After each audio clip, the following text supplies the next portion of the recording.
All right, good morning, guys.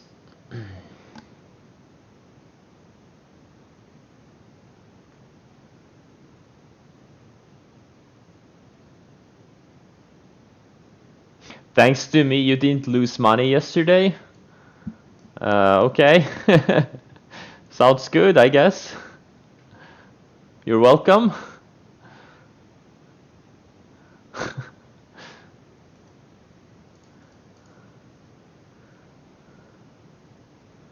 Well, next step is to make you money, I guess. The first step is to stop losing money, and the next step is to start making money. That's how it goes.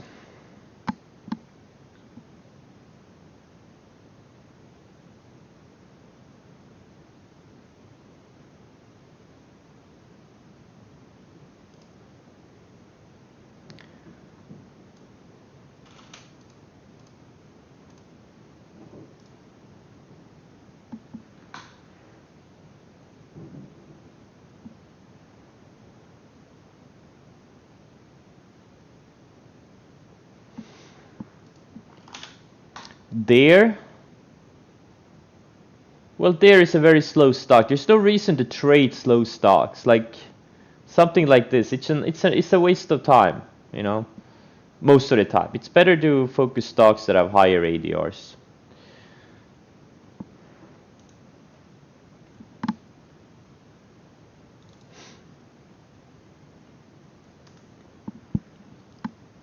Yeah, GRWG. Yeah, it kind of, yeah, it's kind of strong.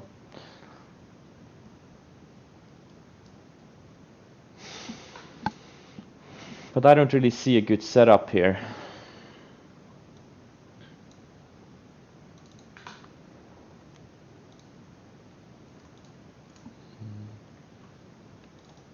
It needs to get tighter. Like, you always want tightness. You're looking for tightness before a breakout.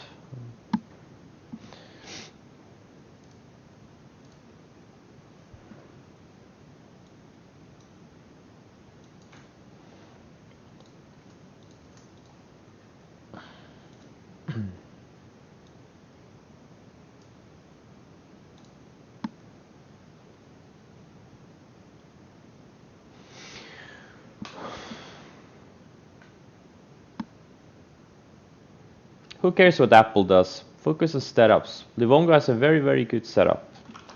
It's tight, building higher lows, surfing the 50-day. It's one of the strongest winners this year. It breaks out. It's going to be a really good setup. Now, it can obviously fail too. But, it doesn't matter what this or that are doing. Just focus on the setups.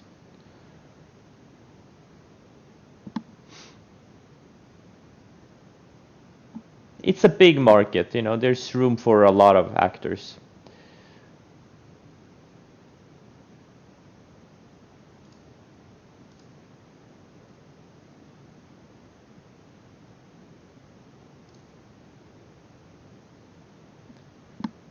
In my opinion.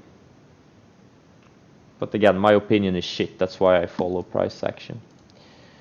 And right now, Livongo has very good price action.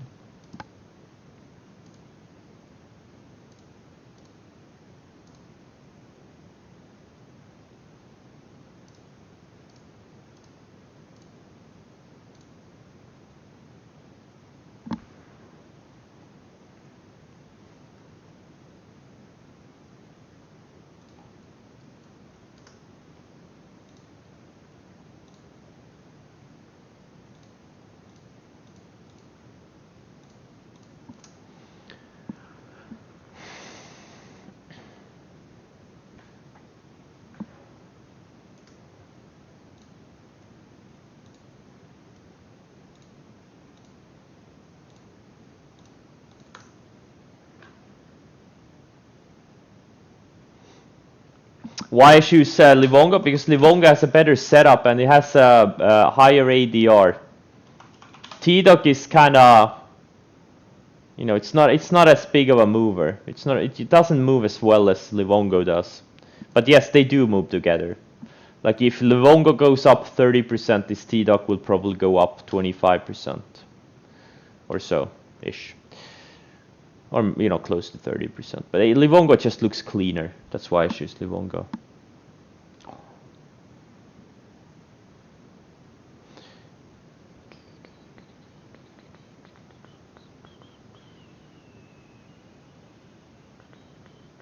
Well, you can do it. Yeah, you're right. The 10 days below the 20-day, but it bounced off the 50-day. The 20 and 50-day are still rising, and yeah,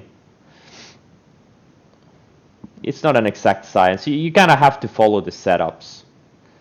And right now there's just quite a few setups.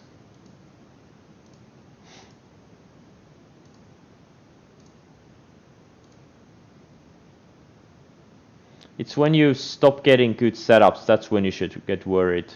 Or if there are only a very, very few setups. But there's been quite a few setups over the past 2 sessions, and there's still a bunch setting up.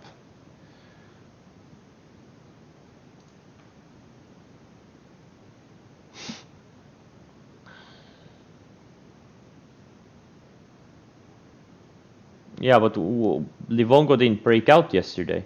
It's just in a range. We could very easily go down from here. You're anticipating a breakout, but it may never happen.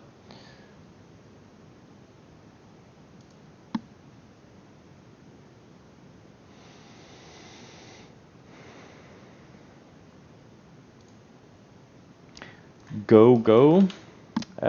Yeah, it had a little bit of a breakout yesterday.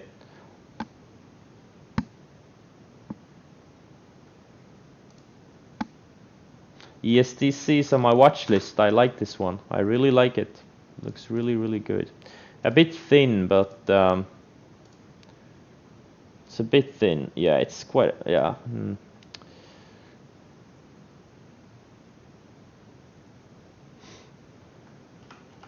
Got shooked on. How do you get shooked? What do you mean you got shooked on it?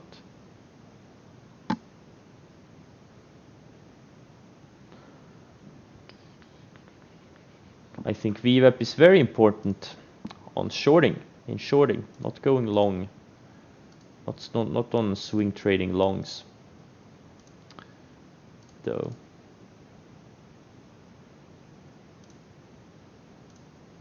I think today is gonna be an important day because the Nasdaq is right on the 10-day. The SPYs I think are right on the 20-day.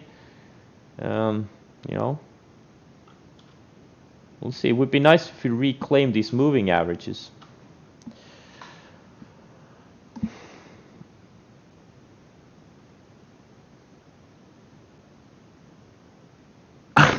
I promise, David, I'm not gonna say anything important.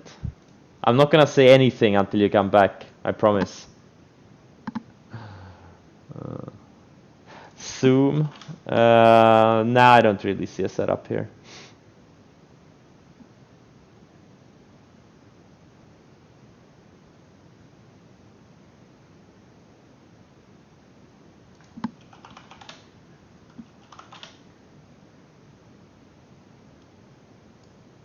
Arlo looks pretty decent, yeah. It's flagging nicely, building higher lows, has a range here. Yeah, it looks good. If it breaks out, it would be a good setup.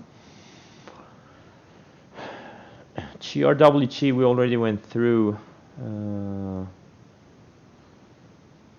No, there's no setup there. OTRK. Yeah, if it goes sideways a bit more. It had a loose candle yesterday. You want tightness before breakout. Kirk. Maybe if it goes sideways a bit more.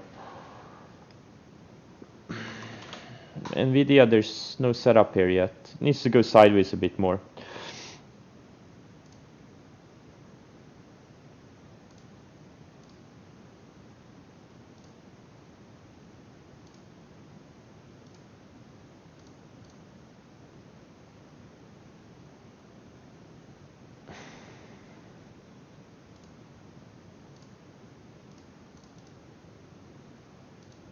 All right, the markets open up.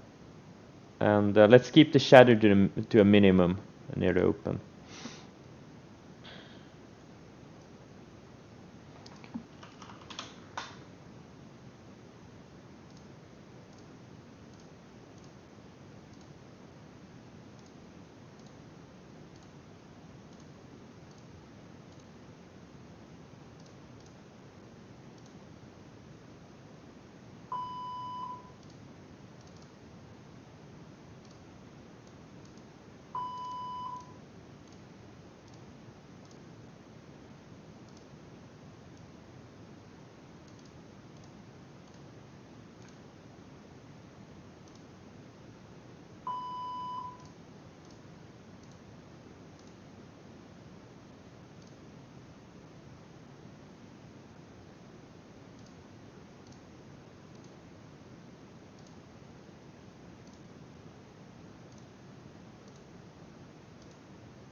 Roku having a nice follow through from yesterday.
Got stopped out of my save.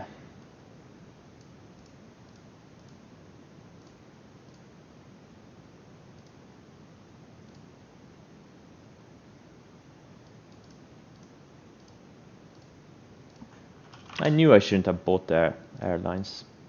I knew it.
Wow, Twitter is strong. Holy shit, this thing is strong. Slower stock, but it's not slow today.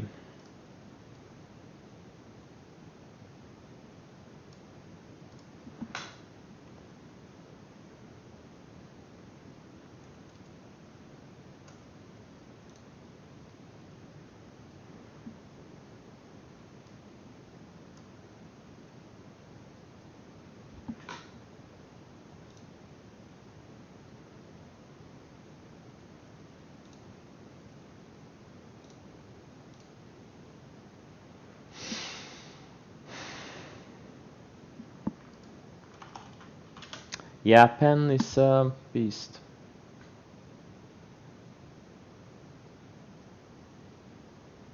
Yes, I did mention apps about 35 times yesterday. You're correct, I did. I also added it to my watch list, but I didn't trade it.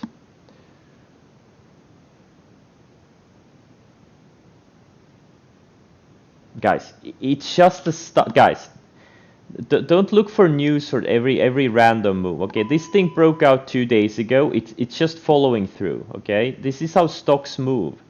Okay, there doesn't have to be news at every point. You can pretty much ignore the news most of the time. It was a good setup. Okay, and now it's following through. that's what a good setup does. News or no news.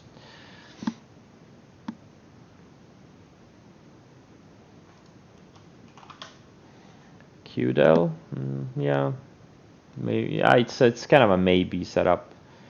Bounced off the 200-day, and we'll see. Me getting PTSD from Kodak? Not really. Not really.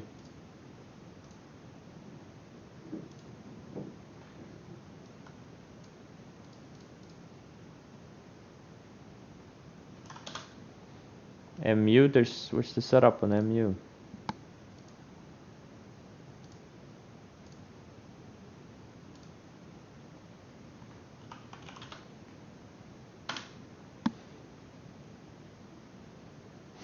Yeah, I don't know what scam they're running today. I haven't looked for news on Kodak. I guess they had a PR or something. Fiverr? Not really. Preferably more sideways so the 10 and 20-day can catch up. But it is one of the strongest stocks in the market, so you never know. But nah, not really for me. I would like to see more sideways.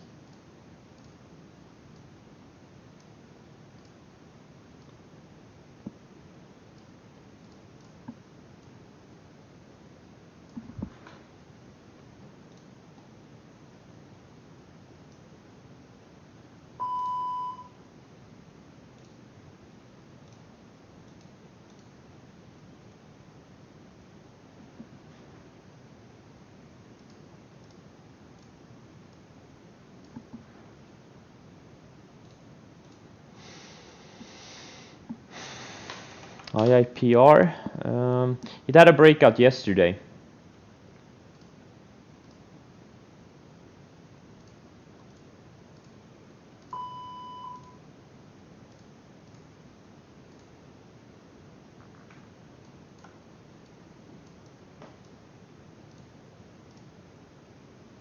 Man, biotechs are leading sector right now. Interesting.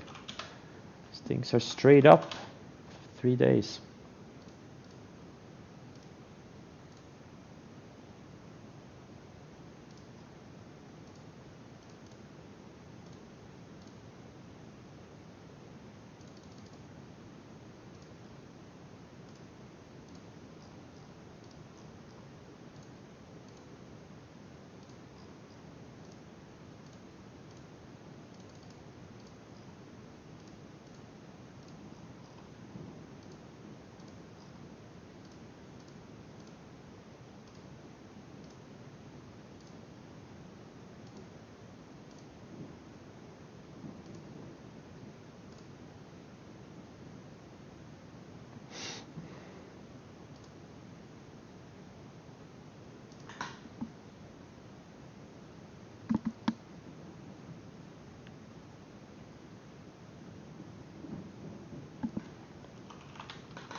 All right, Q's Nasdaq 100 is getting rejected of the 10-day for now.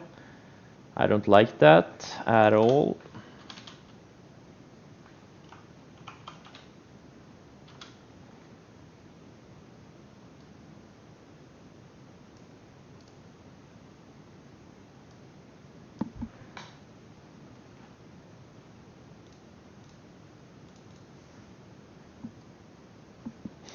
UAL,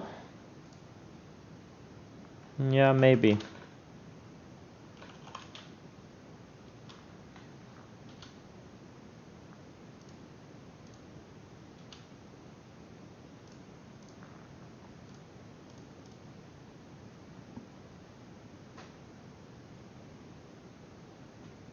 The exclamation mark has to be in front of YouTube.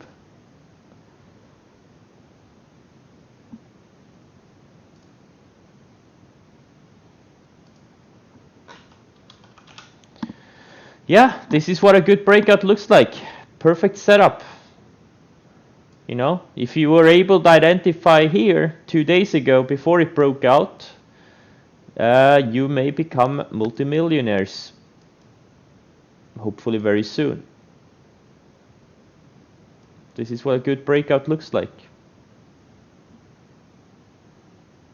This is how it's supposed to work. This is how it's a good breakout is supposed to work.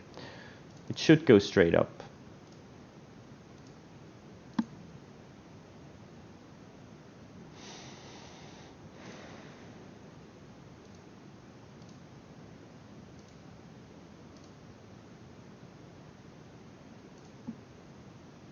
NIO dying.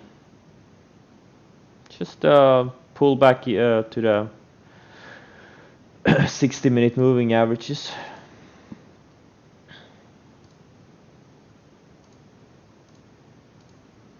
Guys, don't watch every tick, okay? There's no point.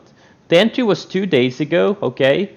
If you got the entry opening range highs, right? Just let it work. You scale out some after 3 to 5 days. Just, you know, stocks don't go straight up. Sometimes they do, but most of them don't, you know? They pull back a little bit, build higher lows, and then they launch again, you know? There's no need to look at them once you're in. Just put your stops and, you know, do something else with your life. There's no need to look at them once you're in. Or at least not look closely.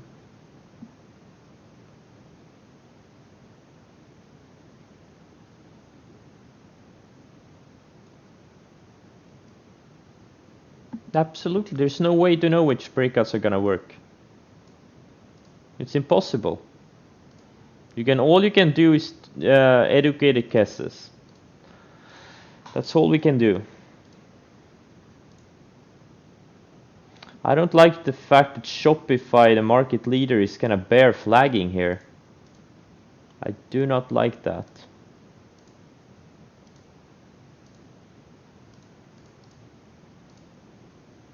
And Meili also. These are all potential bull flags, so they all could also be bear flags. And Etsy was one that showed weakness yesterday. This is also another one. So yeah, it's a tricky environment. You have some good setups, and there's also, you know, signs for caution. So it's not really super aggressive type of a market.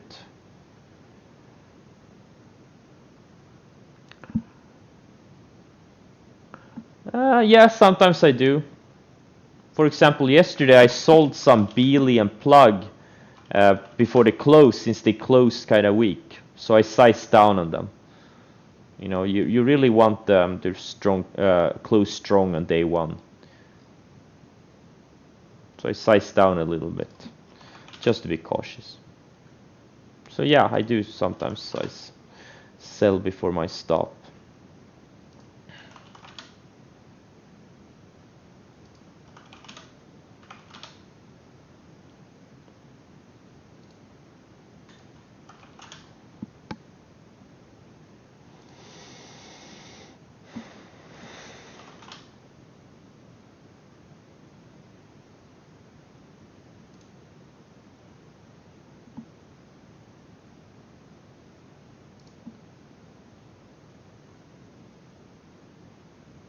I'm trying to get some Twitter on this little pullback.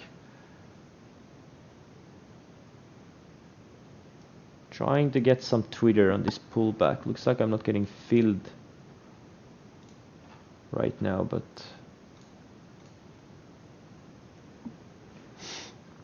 I got filled some. It was straight up. I didn't want to chase this $50 move higher.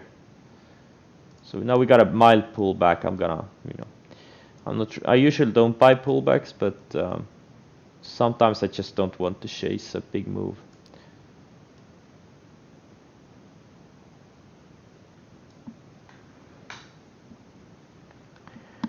Are you an ESTC? What should I even answer to that? You'll figure it out. A good starting point is typing !about in the chat window and start from there.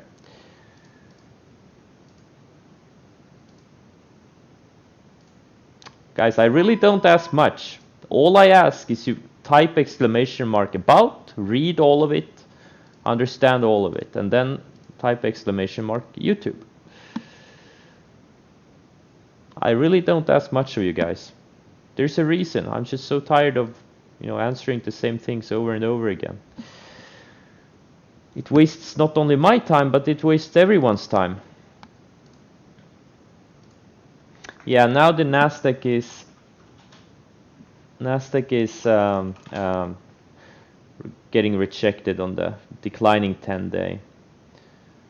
So question is, will we find some support, or are we gonna have the next leg lower to the rising 100-day? Most of you are Americans, you're lazy. I think everyone's lazy.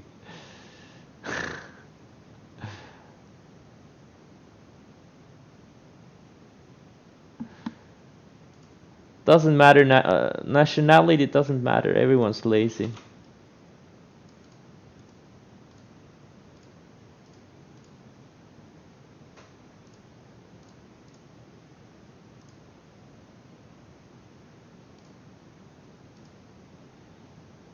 ESDC, great setup, really good setup, right? So, strong momentum stock, bounced the 50-day in this correction, building higher lows, took out the range, and the market is kind of shitty, so it's not really acting well. But Twitter though, this thing is strong. I wanted to dip a little bit more. I only got filled like a quarter of my position. Kodak is taking out lows. I don't even know what the news were. Now I am watching these silver related ETFs. Like silver, like this is a 5-star high tide flag. This is a high tide flag, okay? I'm not gonna trade SLV, or maybe I am. Actually, wait. Well, nah, it's kind of a slow mover. But this one you can actually do some pretty decent size. I may actually trade this one, but there are faster moving ETFs like SILJ, SIL, and AGQ. Like these are the ones I'm watching. But they're not very liquid, none of them. So I may actually trade this SLV outright. Because you can do a lot of size. Like buying 100,000 shares with this thing with 150,000 shares. That's pretty nice. DraftKings, what a champion. Oh my god. Straight up.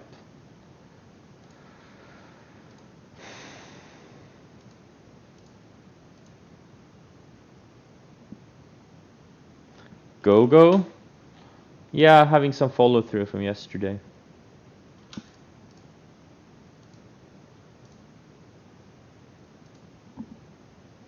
I got filled a little bit more Twitter, but still not much. Beely's looks like he wants to stop me out. Got rejected on the 20-day yesterday and closed kind of weak.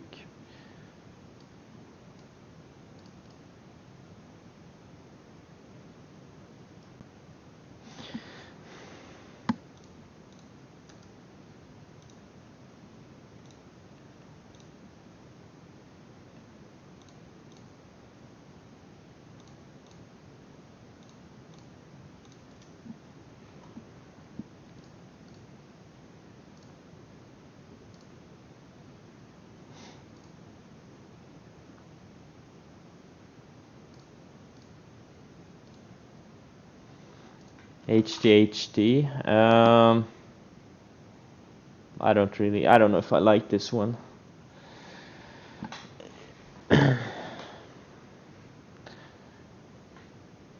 It's not really tight.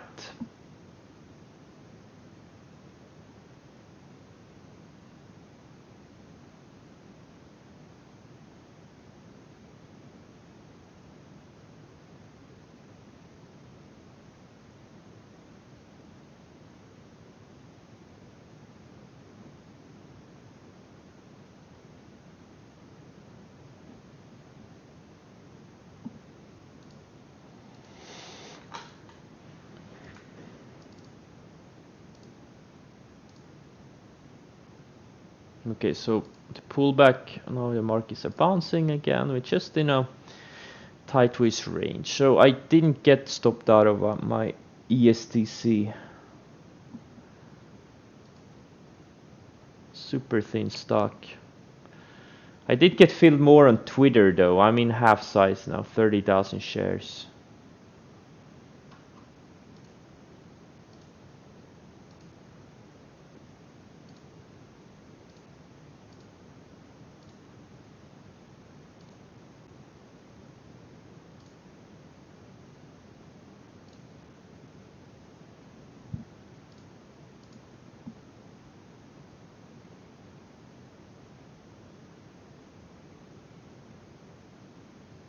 If I would place no, no. I don't really trade IPOs on the first day. I need a short. I need a short to trade. You know, just, you know, playing day one, I just, you know, is it gonna go up? Is it gonna go down? I have no idea.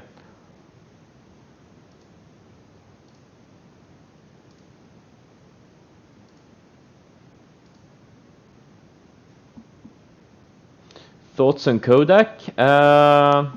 Nope. I don't really have any thoughts on Kodak. I really don't. Could go either way. It could close at $5. It could close at $20. That's my thoughts on Kodak. I really don't see anything here personally.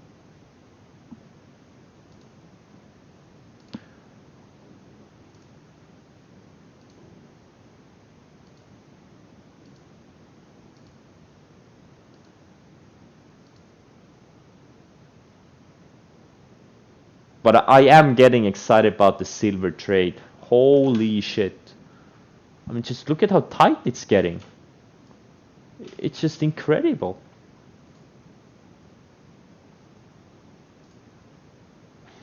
So from the March low, silver first went up about 32%, then it went up another 20%, then it went up another 60%. So what's the move gonna be this time if it breaks out? I think a 20-30% move would be could very easily happen. The more, and you know, obviously could go more, but 20-30% is very reasonable, I think. Next leg higher. You can do size in this thing. I mean, you can buy several 100,000 shares, no problem. This is, yeah, I think I will do trade SLV too. I'll do as much size as I can on HEQ, and maybe SIL. Nah, this is too, maybe, and SILJ. Ah, these are so thin. No, this one is definitely too thin. Nah, they're all thin. I'll stick to HEQ and SLV, I think.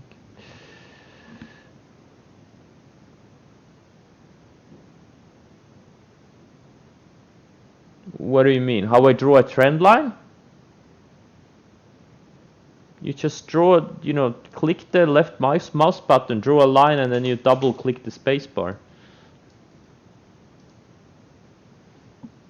I use trend lines to set alerts most of the time. Okay, I got filled on rest of my Twitter. I'm in 60,000 shares. Wish me luck.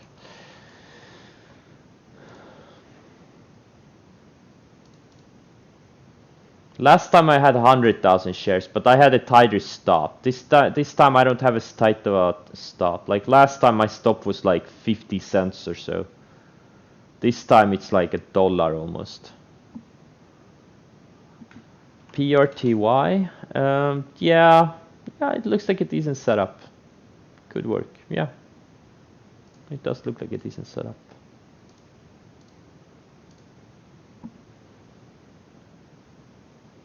I don't need luck, I have skill, yeah.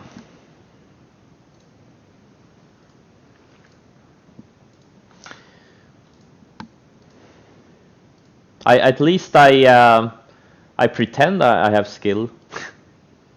Maybe it's all just luck. Maybe I've been lucky for 7 years. Who knows?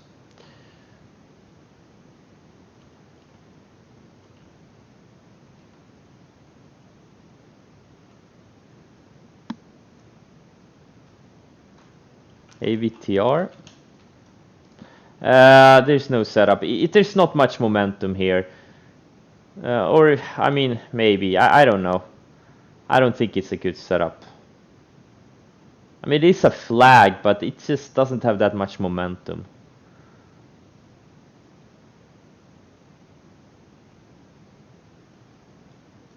Like, the angles on the moving averages are not high enough. You want, like, higher angles. Yes, the stops are always lows of the day. Or at least 95% of the time. Beyond Meat is starting to move. No setup here, but this thing is could be interesting in a couple of weeks if we see a setup.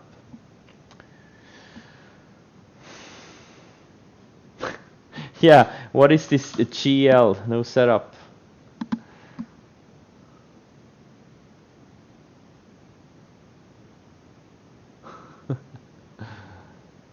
Overstock. Okay, yeah. It's been building. It undercut the 50-day. Man, my covers on this thing were pretty insane. Holy shit. I covered my last shares below the 50-day. I just had to pat myself on the back. But yeah, a few more days would be ideal. Yeah, what can I say? Hey guys, I shorted it here. I covered some on the way down, and I covered my last shares here. You know, what can I say? That was a pretty good trade. Sometimes I, you know, sometimes you nail things. You do enough trades, you can unnail some things sooner or later. But yeah, going back to the overstock setup. Yeah, in a few days it could have a nice long setup.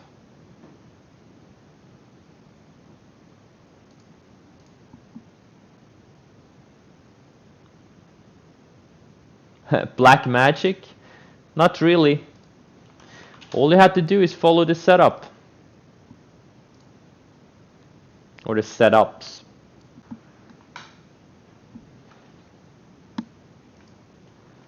Like, how did I find it? I waited for lower highs, right? You know, I know that, you know, anytime you get a big momentum stock like this that goes up 5,000% in 6 months, you know, it's gonna pull back eventually, okay? So either it's gonna put in a true parabolic, or it's gonna just lose momentum and, you know, show signs of weakness. It's gonna do lower highs, starting to do like range breaks on the downside. That's exactly what happened, right? It built lower highs for 4 days up here on the daily chart. This is the 60-minute chart, and then it broke below here. And this is where I shorted, exactly here, 117, high 170s. That's exactly where I shorted it. And went straight down. This is what happens with all momentum stocks sooner or later. And I covered some on the way down, and I covered my last share somewhere here, where it undercut the 50-day. Because I thought you know, there was a good chance, you know, we're gonna get a bounce. Now I was lucky, like this thing could easily have gone straight down to the 100-day, right? And then I would have, you know, sat here like, oh, I covered too early.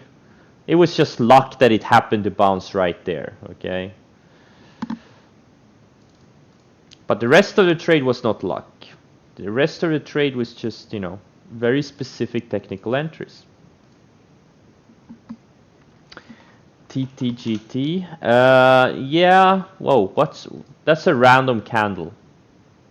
What's up with this wick here? Someone market ordered this thing up to 43 bucks.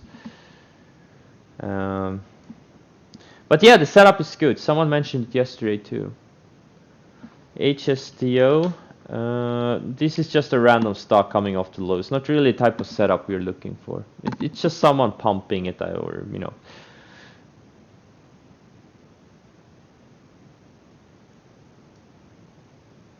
The link to the Discord. I can link the Discord here. Wait 1 second. Why I don't use only market orders, only for stops.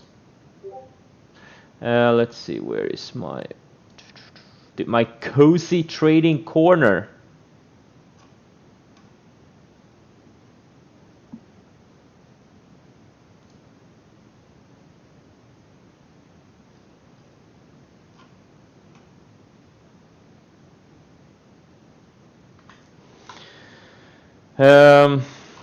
Try this one.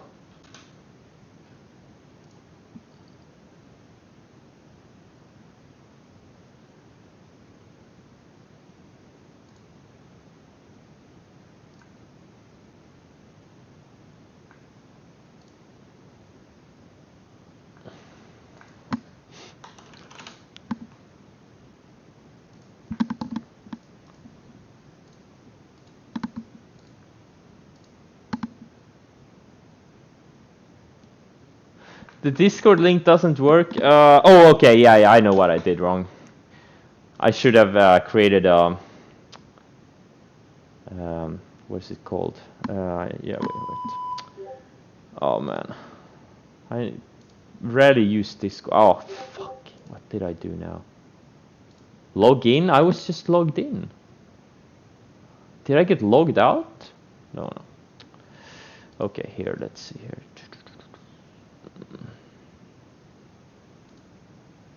Oh, here it is. Okay, now you're gonna get the.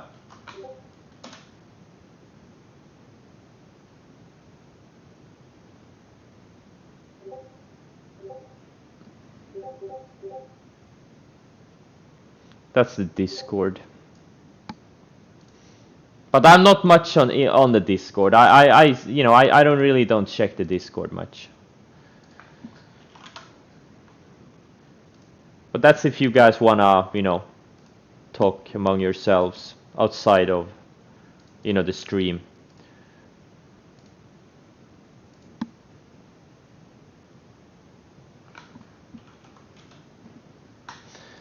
UAL, yeah. Like, I think these things can go. Like, UAL has been building higher lows for 5 months, and now it's, this tight range. I think it could go if it starts breaking out. I don't know. Save too. It's been going sideways in a tight range for a long time.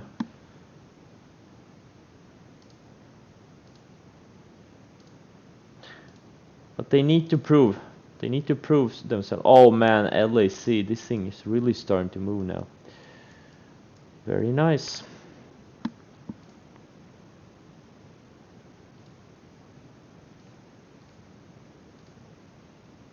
Okay, ESTC was close.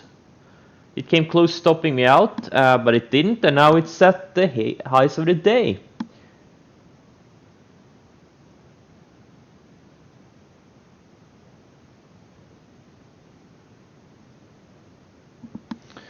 Very nice. Just like Roku yesterday, this thing was like literally 3 or 4 cents away, stopping me out after my entry yesterday. But it didn't, and now, now it had some okay follow through so far.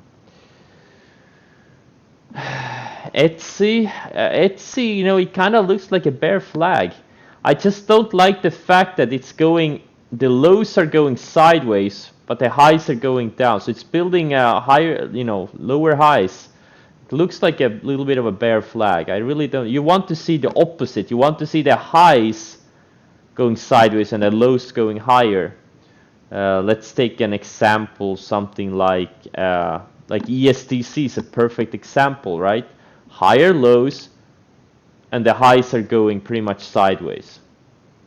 So that's a bull flag, right? Etsy kinda looks a little bit like a bear flag. For now. But same thing with Melee. Well, this one is actually building higher lows too. But these kinds of setups, they could be could result with upside or could result with the downside. So you kind of don't know before it actually happens, right? Russell is strong. Yeah, wow, Russell is the strongest one today. Yesterday it was the weakest. Interesting.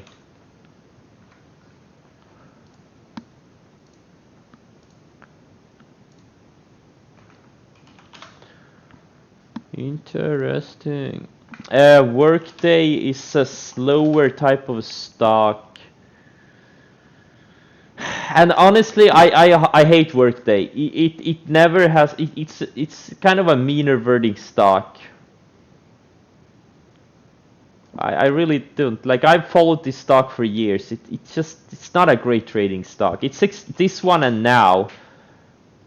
This is another one. Like they can have some decent looking breakouts, but they almost never follow through. It's kind of shoppy. They're just very shoppy. Shui. Shui, yeah, trying to bounce off the 50-day. Could work. Like, it looks similar like it did here, right? Undercut the 50-day, went sideways a bit, and then it broke out. And now it's kind of breaking, you know, kind of bouncing off the 50-day. This is setup that definitely could work. Like, pullbacks on momentum stocks, pullbacks to the 20 and 50 and 100 and, you know, sometimes the 150 and 200, you know, those setups work. That's one type of setup, like the pullback breakout, or you know, whatever you want to call it. There's so many ways to skin those things. To skin a cat.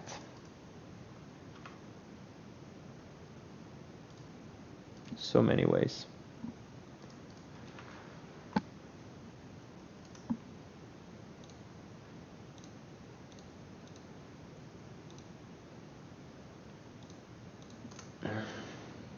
Spotify, well, what happened to it? It broke down. And this is also like a mini bear flag. This is exactly what I'm talking about. The lows are going sideways. Sorry, yeah, and the highs are coming down, right? This is exactly the opposite of what you want to see. And today it's breaking down. That's what happened to Spotify.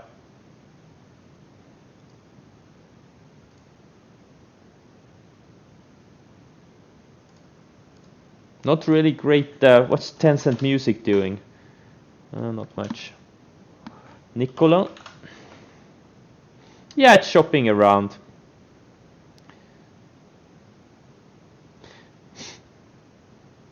It's probably gonna shop around here for a while, and then we'll see what happens.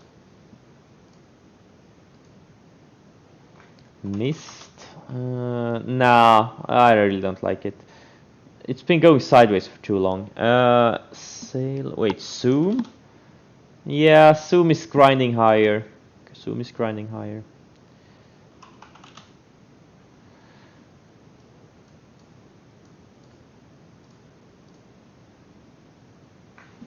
AMD, yeah, like AMD is looking good.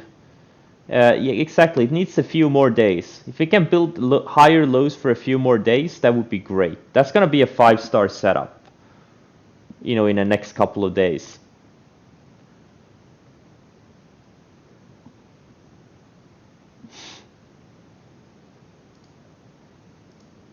Yeah, well, let's not get ahead of ourselves. First, it needs to break out, and then we'll see what happens then.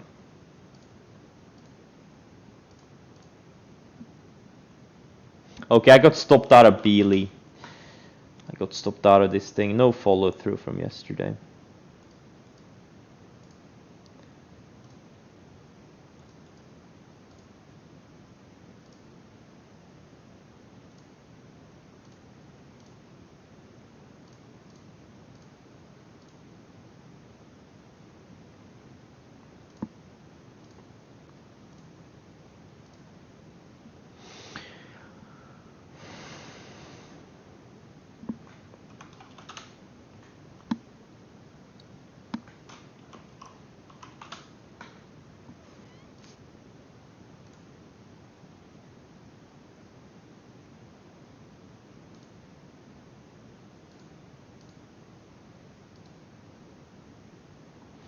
UAVS? Nah, not really. It needs a PR or something. It's kind of a broken stock for now. It's totally lost the momentum and volume. It's just a random stock going sideways for now.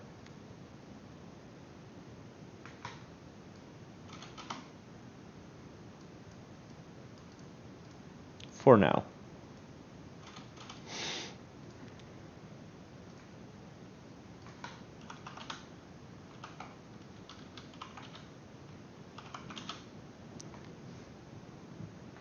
MGM broke out yesterday. Oh, it failed today. Yeah, it sucks.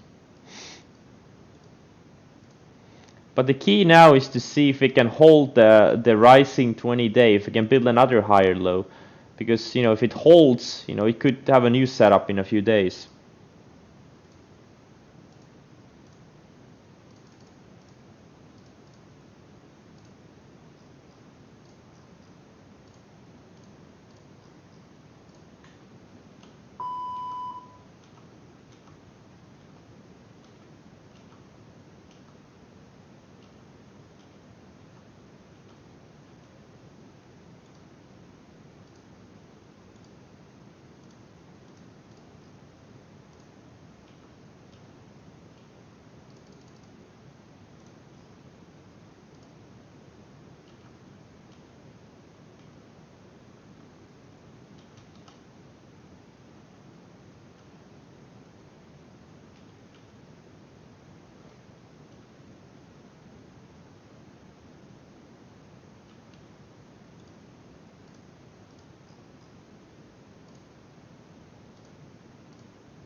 Live Nation.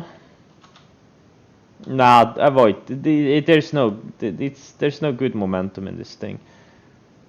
And there was a better setup 2 days ago when it broke out here. That was a good setup. Today it's just not as good of a setup. Recre. Yeah, looks good. The Recre looks good.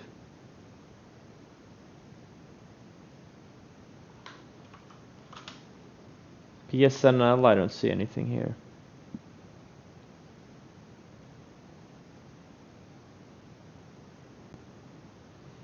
If a stock goes up 8% from... Yeah, I usually scale out some.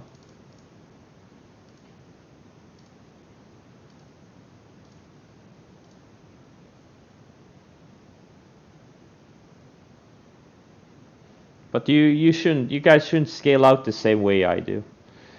If you watch my swing trading school videos, which all of you should have, you know that you should sell some, you know, a third to half after 3 to 5 days, and then you trail the rest.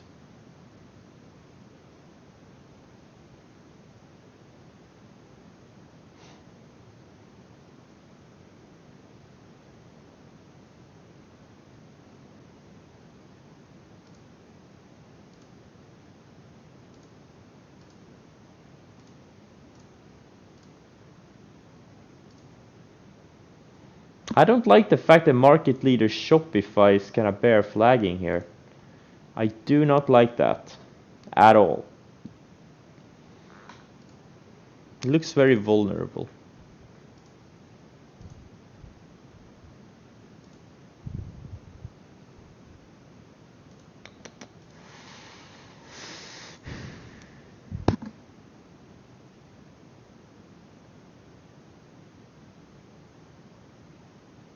Yeah, I saw that guy. I don't know if he's a market wizard, but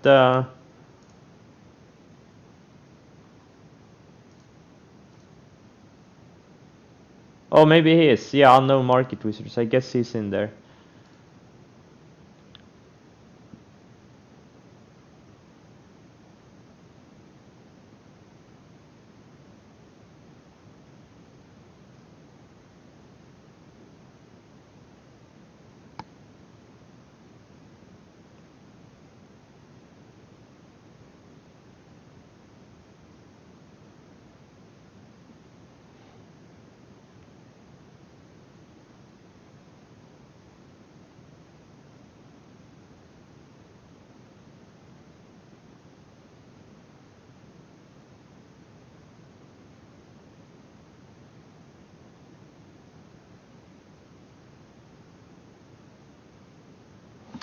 Peter Brandt is confirmed to be in the book. Okay. He is, really. Fast though. Do we ignore those 2 bars? There were more bars than that. There was under the... It's just in a big flag. Okay. This is one of the biggest momentum stocks this year.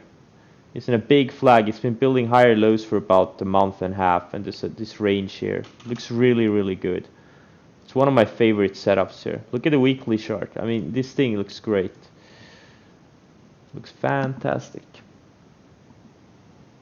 Not the type of setup, you know, it's kind of below the 50-day and all, but you know, bigger picture, this thing is up 650% from the lows.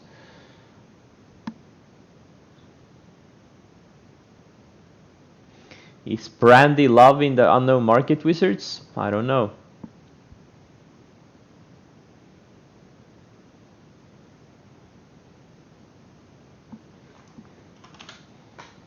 Hey guys, who likes David? Anyone in the chat that likes David?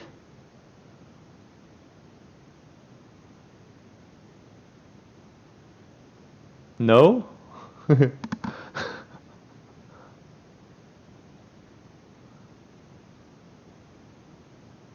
Who said yes? Wait. Yeah, Reno, I'm gonna mute you.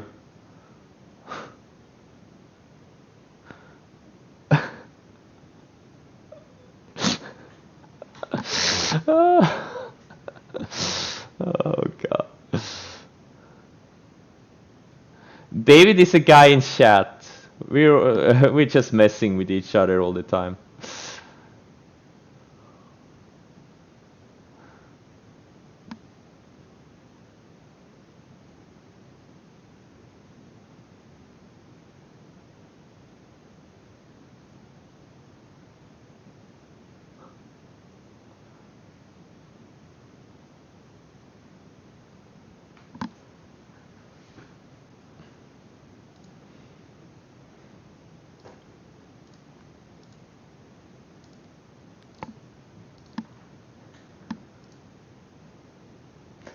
Tesla is really strong. I hope Tesla has a big run up into battery day.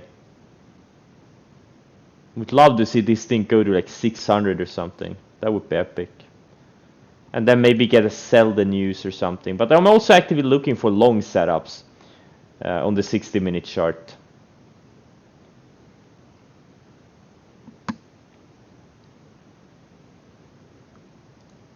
What you want to see is something like this, right? Higher lows and a range that gets tighter. Higher lows, a range that gets tighter. Higher lows, a range that gets tighter. That's what you want to see on the 60-minute chart. For now, we have higher lows, but there's really no range. Maybe, you know, next couple of days. That's what you want to see. This thing could really make, you know, this thing just makes big moves. Sell the news is usually, like buy the rumor, sell the news is when a stock has a big run up into an event and then it sells off after or during the event. Even if the news is good, you know, it sells off.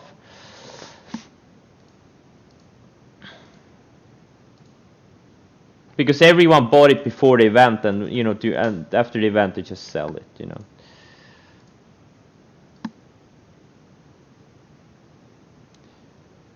Tesla earnings, I don't remember when that was. When was the Tesla earnings?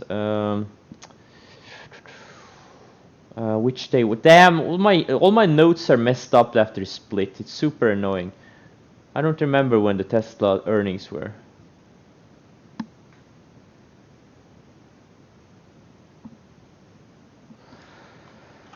INO. What, you know what? INO could be a short setup soon. It's up 3 days in a row. Tomorrow it's gonna be day 4 and it's running up into the declining 50-day. I'm gonna watch. Oh, it's not that liquid though. I may trade it tomorrow, smaller size, just for fun. 722 Tesla earnings. Let's see. 22. Here. Oh, this day here. Yeah, kinda. Yeah, exactly.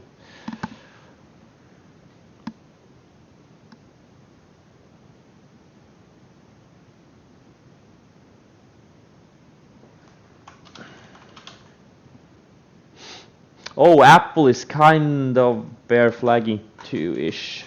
I don't know. I just see, you know, there are some good setups that have been triggering. And then there's also like some things I really don't like. You know, it's not really a you know, aggressive type of market. You shouldn't be aggressive in here. You know, there's some, like I really wanted that one more washout to the 100-day. I really want that, and even better. And you know, the lower we go, the better. But I also want it to be fast.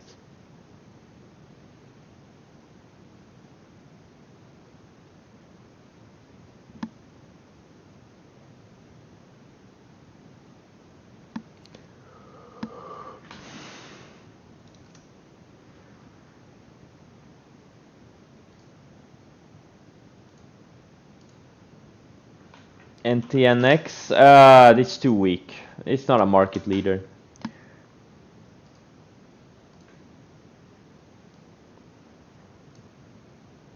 It's a bit too weak.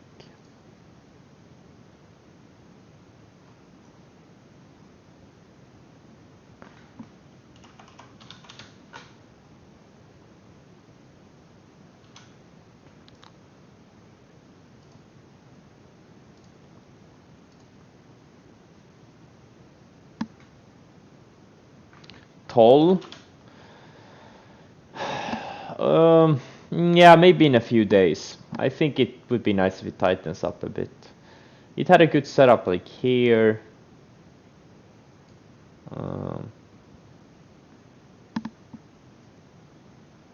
You quit your job to trade and now you regret it? Well, that's a common thing. You're not alone. Wait, you quit your job?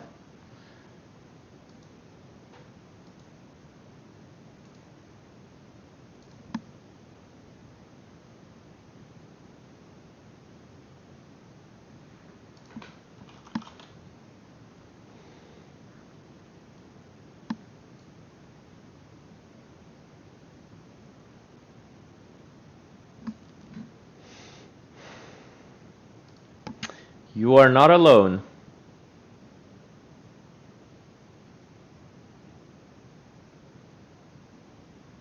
You broke up with your girlfriend to trade, you regret it? Why did you have to break up with your girlfriend to trade?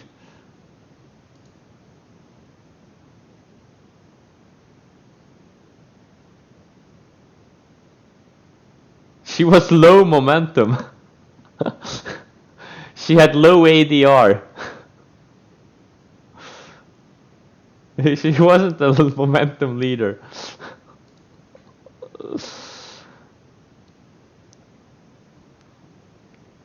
She triggered your stop.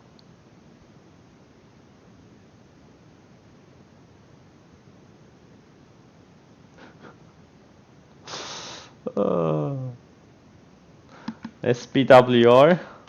Yeah, this thing looks good. I really like SPWR. Oh man, this setup looks great. I've got to put it on my watch list. And BE needs more time, I think. It's building higher lows. If you can tighten up a little bit, could be good.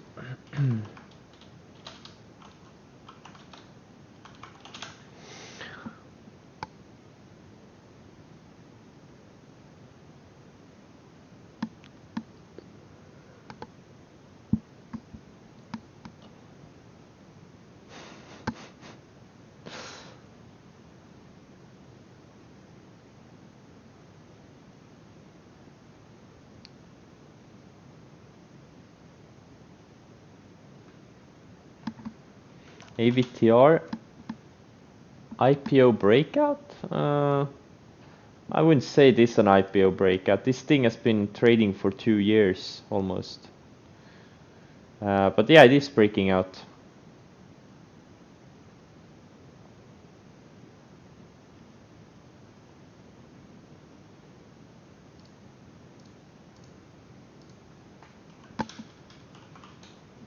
Net.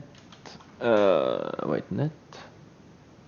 Well, it was a breakout setup. Look at how nicely it bounced off the rising 100-day, built higher lows, and then it broke out of this range. That's a valid setup. I passed on it.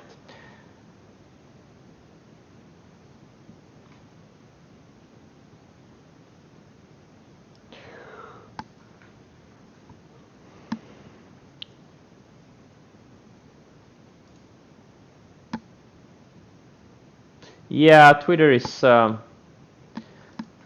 fading a little bit. Doesn't really mean anything. You know, he could pull back to 39.30 and then go straight up to 40.50. You know, once you're in, you know, just best thing to do is just not really watch them too closely. They either work or they don't. You know, the market doesn't give a shit. You know, us overthinking the trades. It really doesn't care if we are looking at the stocks or not. But there are, you know, things are really getting slow now. Most things look fine, I guess. Except I got stopped out of Beely and Save, but the other, well, now Save is kind of higher. Okay.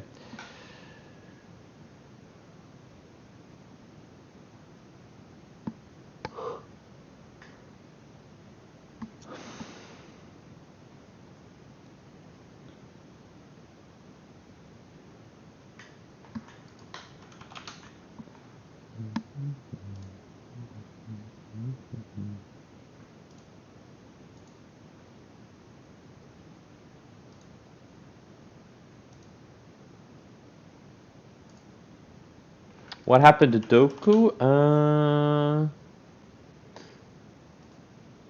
It's breaking lower. It's breaking down.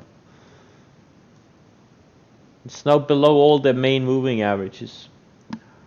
And all the main moving averages are starting to slope lower. I got stopped out of this thing 2 days ago. I was short from here. I got stopped out. Or actually, I stopped myself out before my stop hit, but I'm kind of regretting it now, to be honest, because I would still be in it. Well, that's fine. Whatever.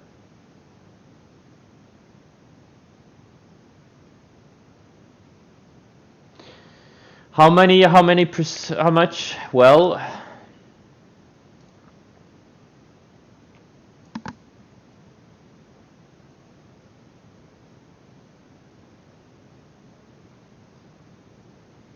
I usually risk about 0.2 to 0.5% on my trades. Very rarely do I risk more than 1%.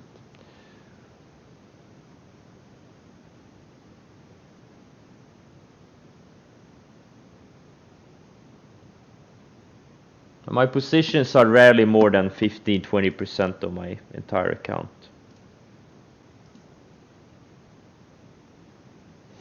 Plug thoughts? I bought it yesterday. That's my thoughts on it. My intraday scans. This stronger scan, it just scans my main watch lists with the best momentum growth stocks. Then the EP scan, this one pretty much scans for stocks that are up 7% plus on the day on high volume.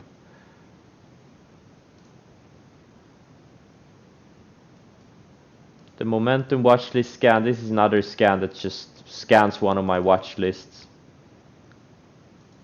This is a scan for liquid ADRs, like foreign stocks, liquid foreign stocks. ETF scan just scans for liquid ETFs, and this is another scan. I scan like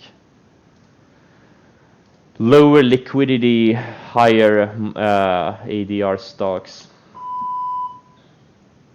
Reno is coming for me? Why?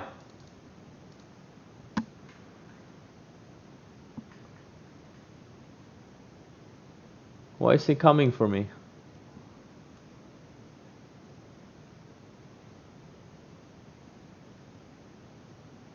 Did you tell him to come for me? The fangs are near the lows. Yeah, Netflix got rejected after 50 and the 10. Apple doesn't look that great. Amazon, oh, I don't like this. They kinda bear flagging, all of them. I think we're gonna take another leg down in the markets. I think so. I don't know. It's hard. You know, it's for now most of my longs are holding up really well.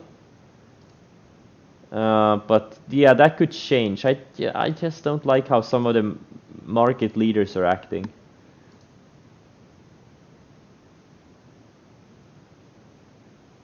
But yeah, the best thing that could happen to the market, believe it or not, is if it goes lower. That would get a reset of sentiment. That would wash out all those new traders on margin. All these like half of the Robin Hooders would blow up, and then we could get some nice charts. Okay, some nice charts for a potential next leg higher. Right now, there's just not, you know, we've been getting some nice breakouts, but there's not much choose. Like some names, like apps, has been nice, straight up, but it's just not that much choose. It's very selective. Like I want a more broader market where more sectors and more stocks are participating. Right now, there's just very few sectors and stocks that have good momentum.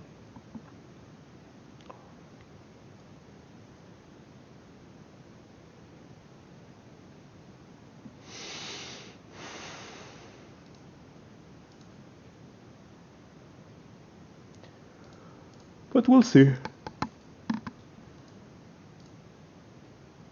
But yeah, Twitter is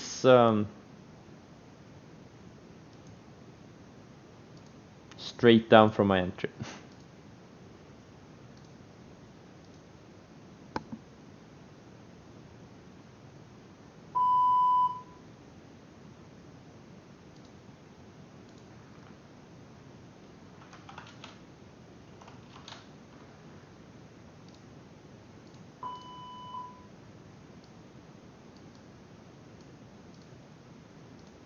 Okay, UAL is trying to retest yesterday's highs.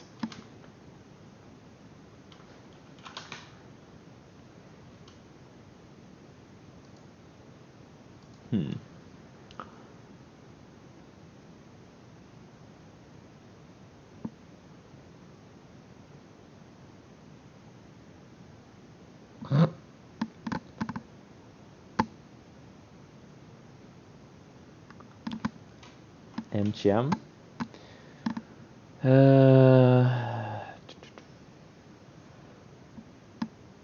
MGM had a setup yesterday. Today it failed. MDB, it is ready, but it needs to break out. But it's acting really well. Higher lows, a nice range. It looks great on the weekly chart.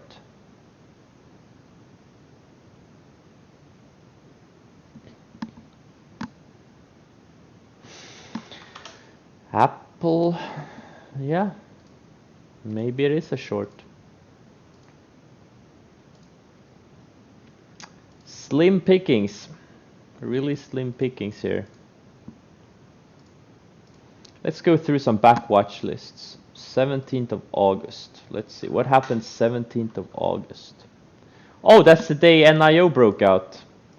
Undercut the 20-day, put in a narrow range candle, and then it had a breakout day here. I wish I'd bought it. I didn't.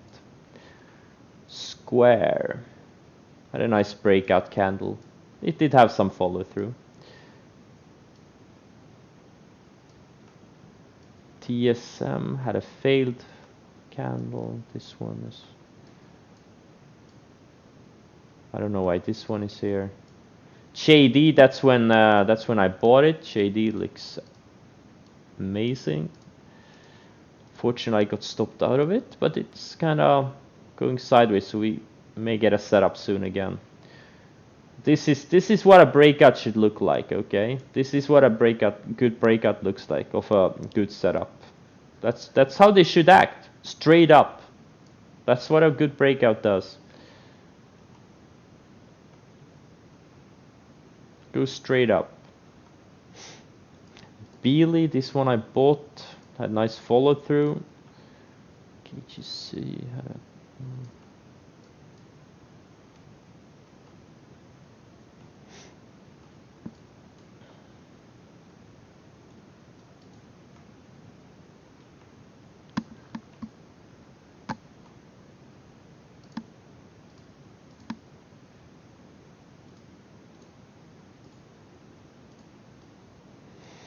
Amazon, 18th of August. Had a nice breakout. Really beautiful breakout. DraftKings. I remember I bought DraftKings that day, but got stopped out a few days later. Netflix on a random day.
My back watch list are just, notable breakouts and notable movers for every day, and I track them for a month, and then I usually go through them after a month or so and see how they did. That's how you build confidence in setups, okay? You track them and see what works, what doesn't work, and you're gonna always keep track of what's working, what setups are working.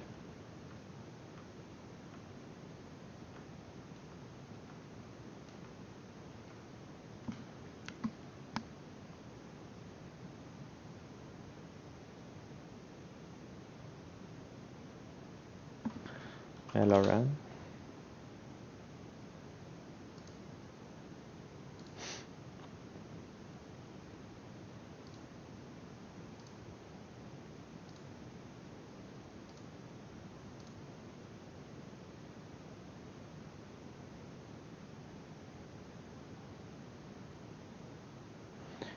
Peloton, is it starting to get tighter? It kind of is. This is one of the biggest market leaders right now.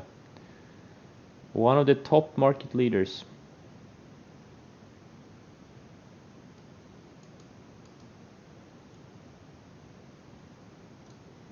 But it probably needs at least 3 to 5 days.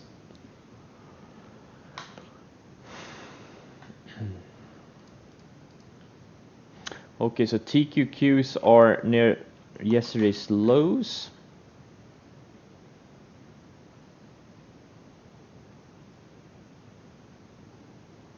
So far we are getting perfectly rejected of the declining 10-day.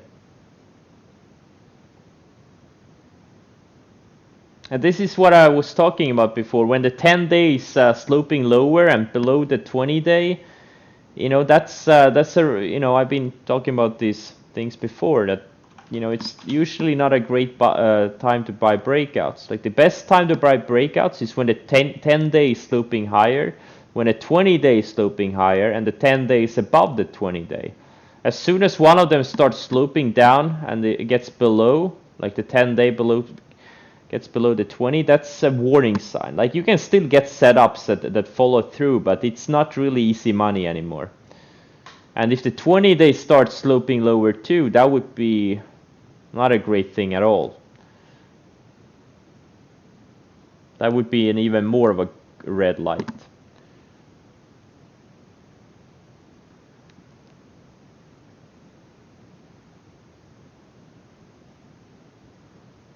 Why did NIO not stop me out? I don't know. Ask the Chinese. Why shouldn't have stopped me out? Why should it have stopped me out? It's nowhere near my stop. My account size is very, very big. You can start by typing exclamation mark about in the chat. Thanks.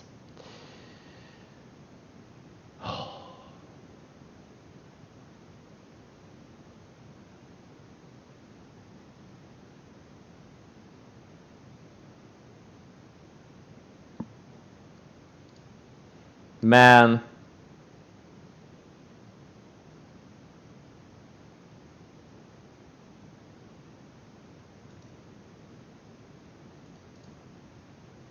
Exactly. Size doesn't matter. It's how you use it. That's true. It really is true in trading. Doesn't matter if you have $1,000 account. If you're good, you're gonna turn it into 10 million.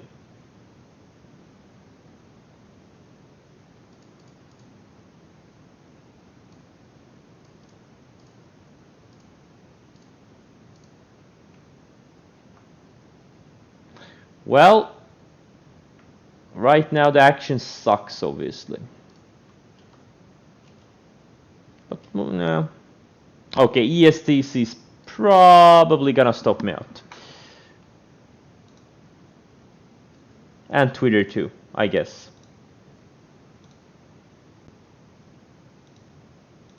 That's exactly what I was afraid of.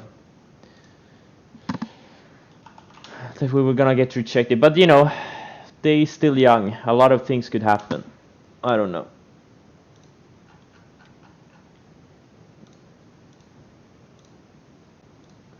And if we close weak, I may size down on some of my other setups too, like Roku and Plug and the like Zillow and DraftKings, even though they are not even close to my stops. But you know, just to play it safe, in case we get another leg lower.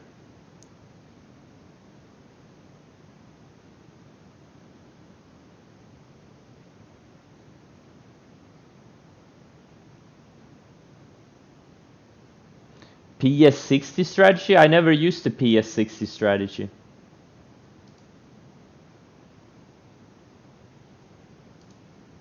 I never used it. The funny thing is I started using the 60-minute chart after I unsubscribed from Access a Trader.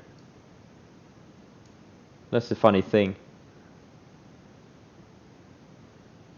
I was in his room for a few years, but I didn't trade the 60-minute ranges the same way he did. I used like the lower time frames, like 5-minute charts and stuff like that.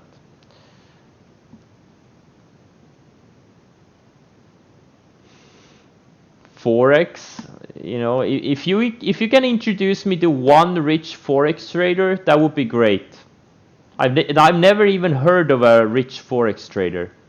Like some retail guy who got rich in Forex. It's all just a scam. Forex is too hard. You have no edge.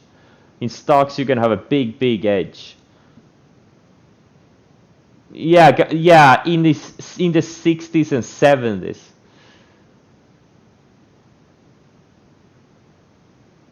Like, just how many people... Just look at how many people have gotten rich in the stock market in the past few years. You know, turned a few 100,000 into, you know, tens of millions, right? There's so many. You never hear of, you know, Forex traders. It's just a bunch of scammers selling their services. None of them can back their track records.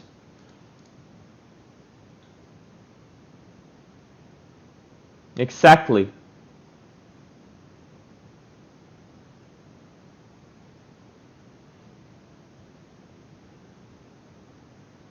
You don't agree?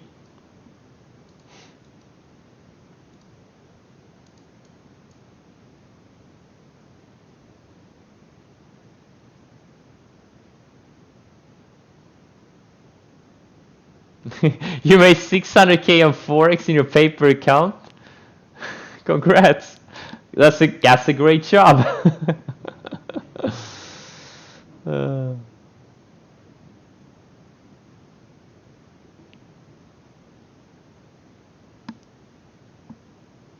Except Forex is just hard, you know. It's just too many things that are like stocks are much easier. You have a catalysts, you have these like classic compounders, you have all these, you know, hype, and you have earnings. There's so many ways where you can, you know, develop an edge in stocks. Like Forex, it's just too hard, man.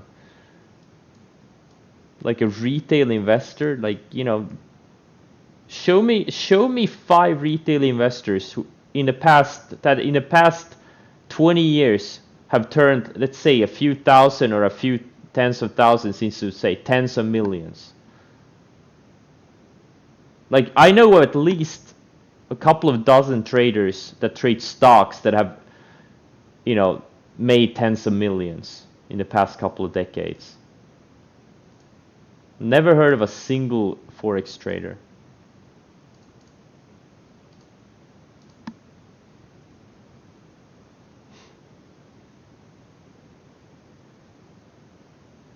Forex is low ADR? Yeah.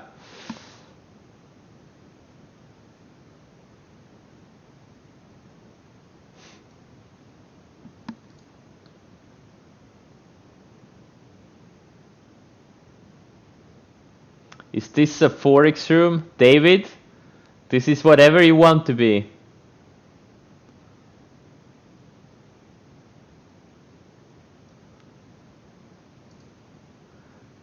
Dr. Walter Peters made millions.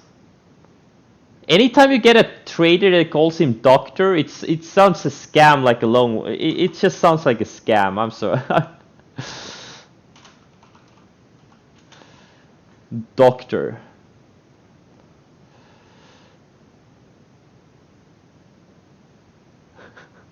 Get back to setups. Okay, okay, David. I'm sorry. I'm sorry. No more Forex.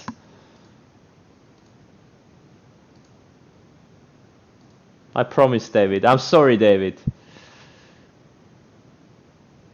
I can give you love advice. I can give you relationship advice. I can give you cat advice. I can give you insider tips how to get into the Wall Street Journal. I know a guy who's a journalist at Wall Street Journal.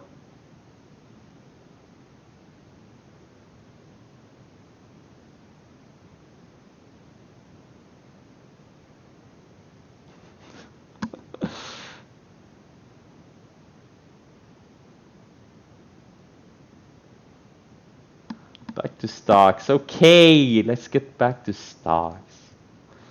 There's not much to talk about. It's like watching paint dry. Oh, I'm so close getting stopped out of ESDC. Too bad. That's the problem. That's why these types of market environments are the hardest. When you get good setups that trigger, and then they stop you out because the market is, you know, very choppy. Very hard market environments, but you know, you can still make money. You just have to be super selective. Oh, what? UAL is going up? Should I rebuy UAL? Oh man, this, I don't want to chase this candle. Oh. What's Save doing? Save is going higher. AL. If I like Signet, maybe in a few days.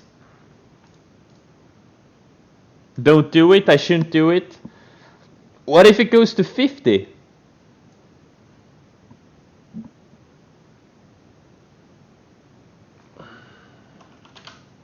VSTO. Someone mentioned it yesterday. Yeah, it looks pretty decent.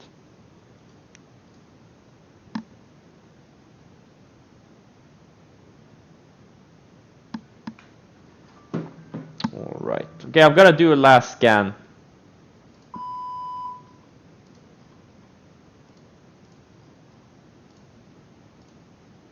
Many of these COVID names are bounced off their moving averages. Like NVAX has bounced like 35% off their rising 100-day. mRNA bounced. It didn't even bounce off the 150-day. It turned before that. It's up like 27%. INO is the big one. INO undercut the 200-day, built higher lows, took out the range, and it's up like 50% since.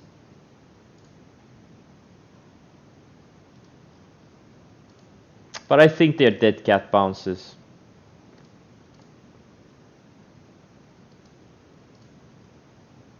Well, you never know. Second wave is coming. Yeah.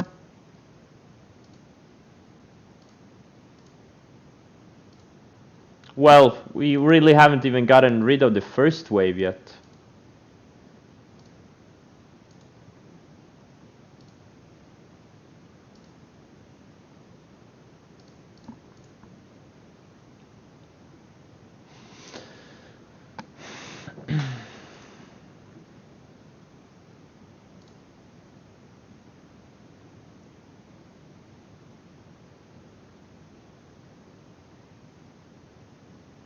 Where are the Autobots? I don't know. Okay, I got stopped out of ESDC. Took a $18,000 loss on it. What a thin stock.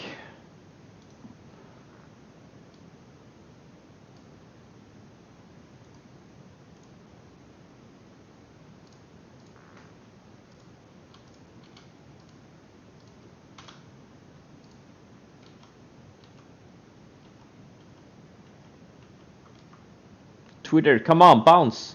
Bounce, Twitter, bounce. But my other longs are looking great. They're all kind of hanging in there. What I tell people, well, I really don't meet a lot of new people because since I don't leave mom's basement very often. But when I do, I usually tell them that I'm in finance, or I just tell them I trade stocks.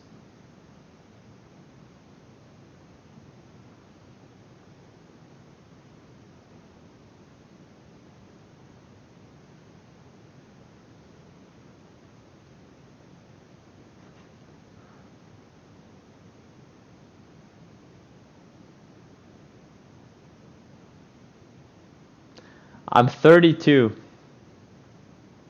What's wrong with living in mom's basement?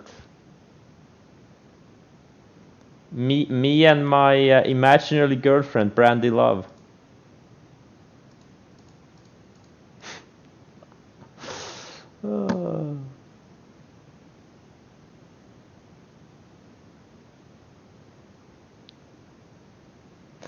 Exactly, that's the problem. Everyone comes into the market, they see people making money and they think they can make it too. But they don't realize the person they saw making money made money because of luck. Because the person was in the right place at the right time. Very, very few people make it trading. Very few. Most people, they just, lose most or all of their money, and then they just give up.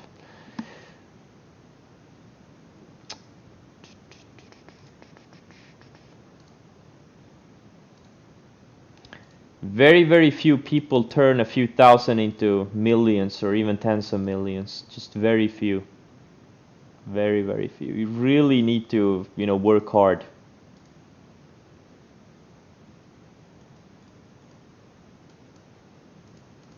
And endure drawdowns. That's the thing. People never develop any setups. They just do things randomly based on their shit opinions or based on someone else's shit opinions.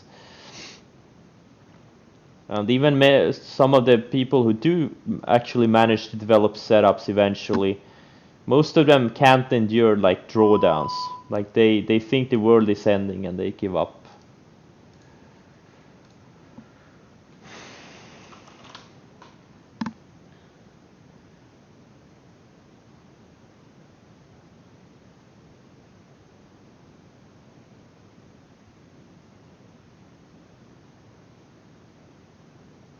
What kept me going? I don't know. Determination.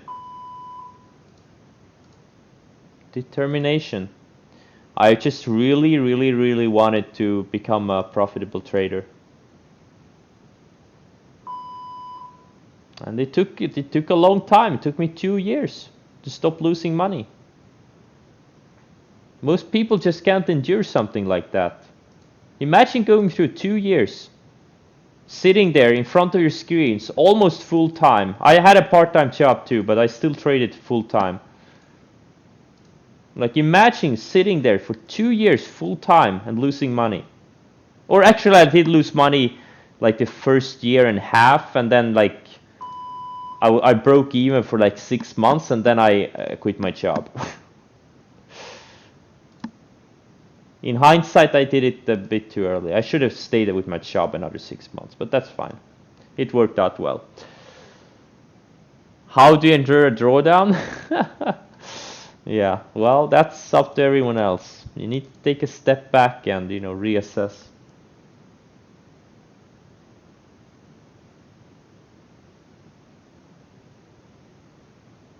How do you support? Well, again, I had a job.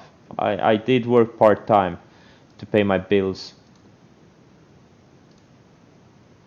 And also, I also took a couple of loans. I took 2 loans during that time to finance my trading account, to finance my trading habit.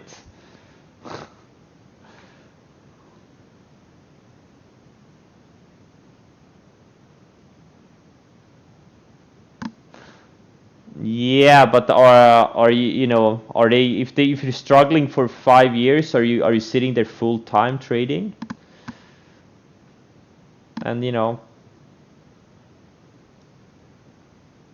if you haven't really become profitable after 5 years, that's really not a great thing. SPG. Yeah, all these bottom names are going. The airlines are going. What are cruise lines? Even the cruise lines are having a upticking. The bottom names, we're seeing some sector rotation from the momentum stocks to the bottom names.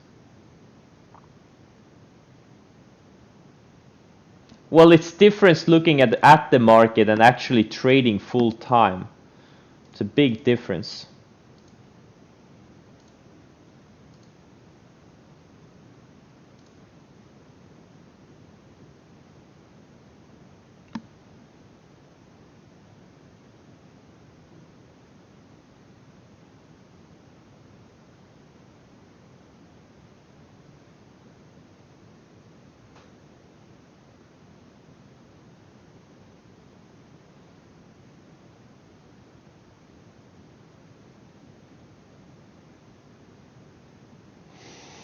FMCI, yeah, maybe in a few days. Damn it! Come on! Did I miss these things? And save, this one hurts a little bit.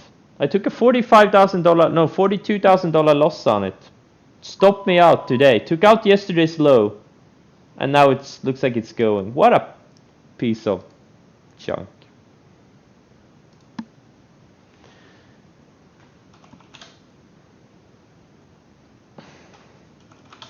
Maybe I'll just buy the laggard AAL. Oh, come on.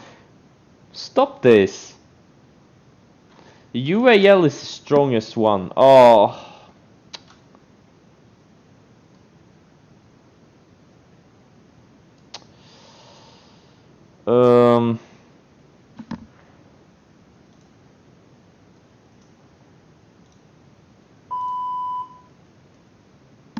Fuck it, I'll buy back my 80,000 shares and save. Okay, let's go. I bought back the 80,000 shares I got stopped out of. Looks like the sector is going. Whoa.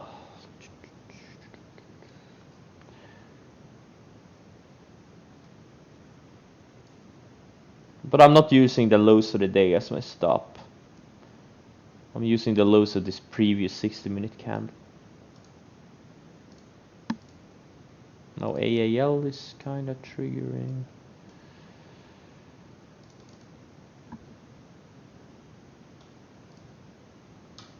How, well, well, I was single most of that time. I got together with my girlfriend just when I was about to become profitable, just when I became profitable. So I was single most of the time when I wasn't profitable. I can't imagine doing it any other way. Like, I can't imagine having a family and like a house and stuff like that and trying to become a profitable trader. It's just, I can't imagine that. Being in a relationship, having kids, and then trying to start, you know, man, that's just a pain in the ass. She waited for the 5-star setup, exactly. She waited for me to build higher lows, and just when I started breaking out, that's when she got together with me. Man, now when I think about it,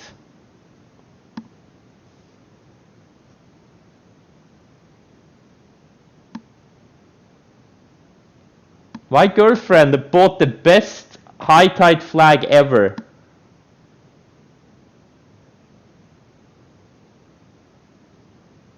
Like, she bought the best high tide flag ever. Just when it started breaking out, man. She's the best trader I know. She has never placed a trade in the financial markets. Yet she's the best trader I know.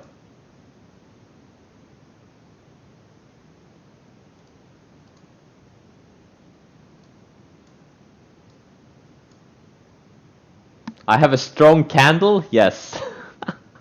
Don't get stopped out. Yeah. Don't move. Yeah, I hope she doesn't move the stop too aggressively. Maybe she gets shaken out. Well, that's her loss, right?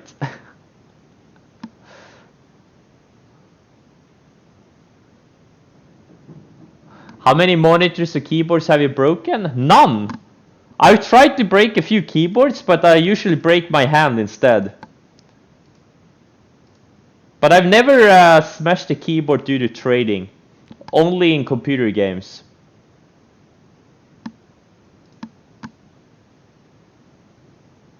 No, she doesn't trade.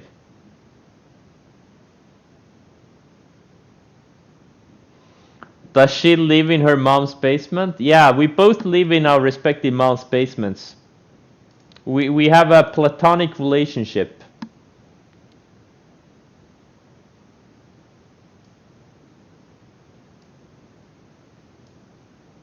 We usually text each other. Oh. Oh,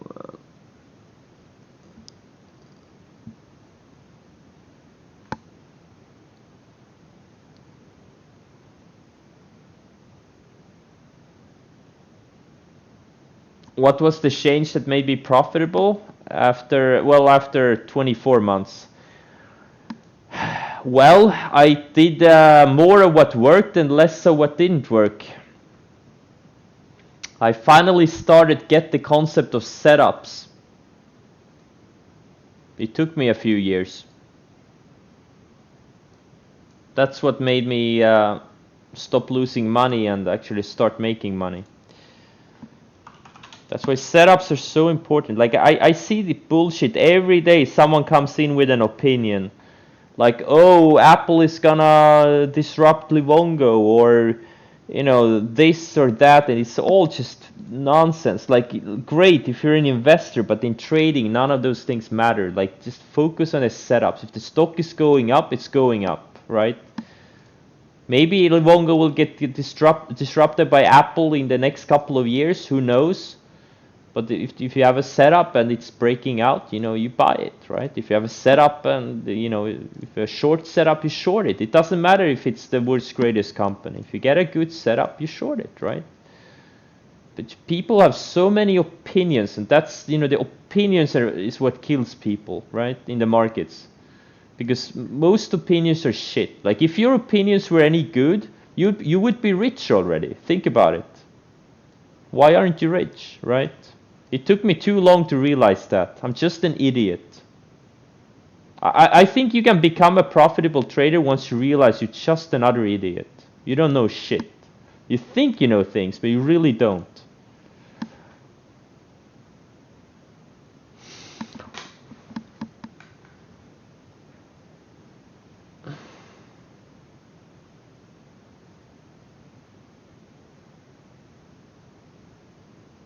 Well, I got an inspiration from many people. Dan Sanger, Minervini, Pradeep, Dan Shapiro, a lot of the people in the Market Wizards book. Like, I pick up things from many different places.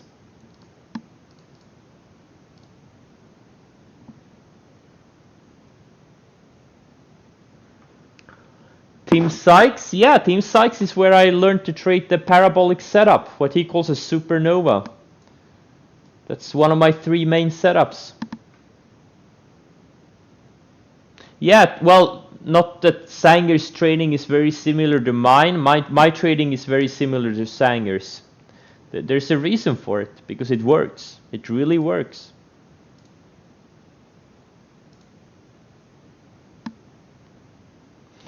Is Dan Shapiro? Well, ask him.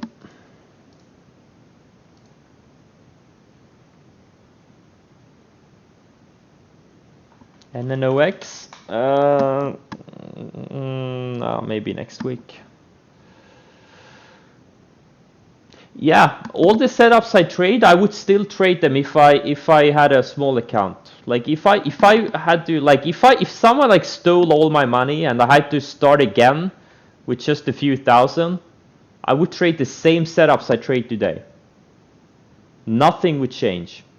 I would trade exactly the same way. I wouldn't be bothering with day trading. Like in the first few years, I was mainly a day trader, or I was purely a day trader, and then I had a phase where I switched from day trading to swing trading. That was another couple of years, 2-3 years, and now I'm purely a swing and position trader. But I wouldn't even be bothering with day trading. I would just be doing exactly the same things I'm doing now. And then you just compound your money, okay? You make a few 100% per year.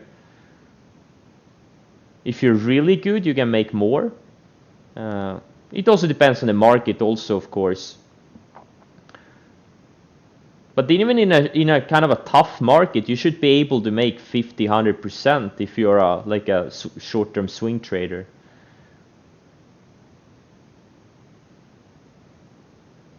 And then, after 5-7 years, I would be rich again.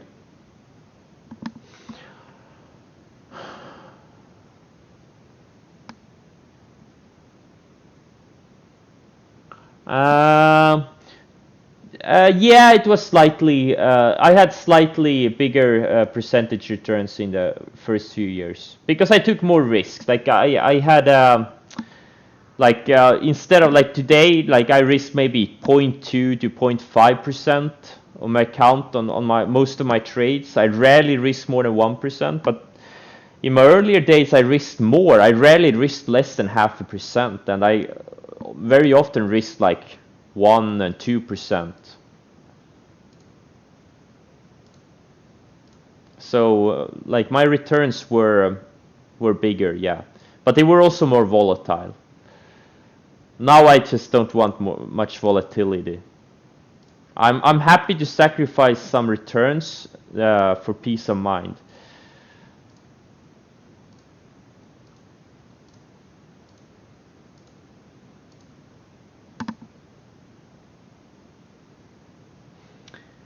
Yeah, what trading software is it? Guys, if you're new, all you have to do is type the things on the screen. And all of your questions will be answered. That's all I require of my followers.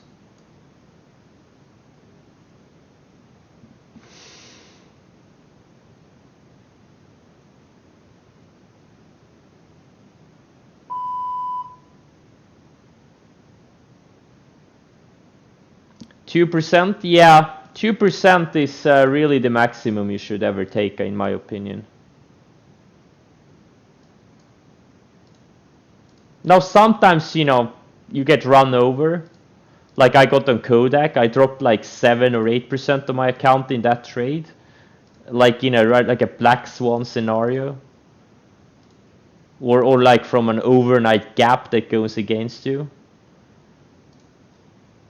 So, you know, shit happens. That's what position sizing is for. That's why I never put more than 15 to 20% of my money in any given stock or ETF. Rarely do I do more. You know, it's all to manage risk. All to manage risk. Your number one priority is to not blow up. That's your number one priority as a trader. Always thinking about how much can your downside is. What's your risk?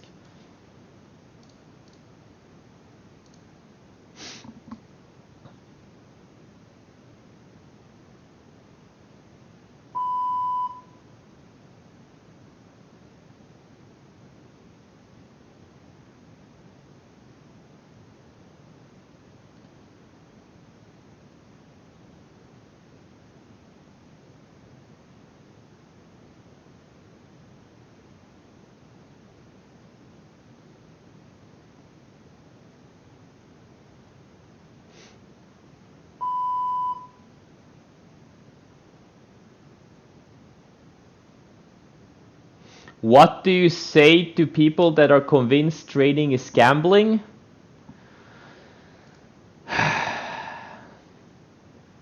Well, that's the same. I say the same thing that I say to people who think the earth is round. I say you're out of your mind.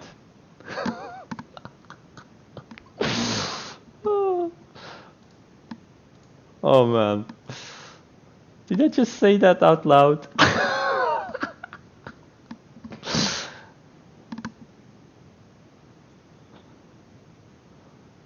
What? What's wrong? Okay, silver. No, joking aside. You know, if you're convinced, you know, look, I'm really, you know, not in the business of convincing anyone. Like, if people think I'm gambling, you know what? Let them think that. I'll sit on my yacht and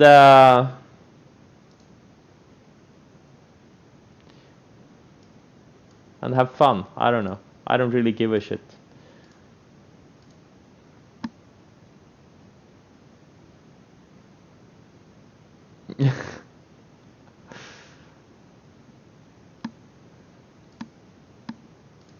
It's like trying to convince someone, like, you know, I mean, if you put some effort in it, obviously you can convince someone who thinks trading is gambling, that trading is really not gambling if you do it right. But the thing is, look, most people are gambling and then they call it trading. That's the problem. They don't realize it, they're just gambling. Like all the David Day traders and David Day trader crowd, like they're just gambling. He doesn't have any concept of a setup. He doesn't know how stocks move. He doesn't know about risk management, position management. Just randomly doing things and then, you know, saying that, you know, stocks are going up, and when a stock goes down, he tells them the suits are pushing it down. Like,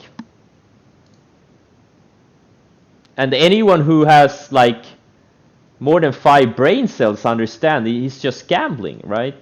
He's just been lucky. He started trading just before the market bottomed. But if you have a concept of setups and have studied stocks, you know, spent a few thousand hours studying stocks throughout history, like how do they move?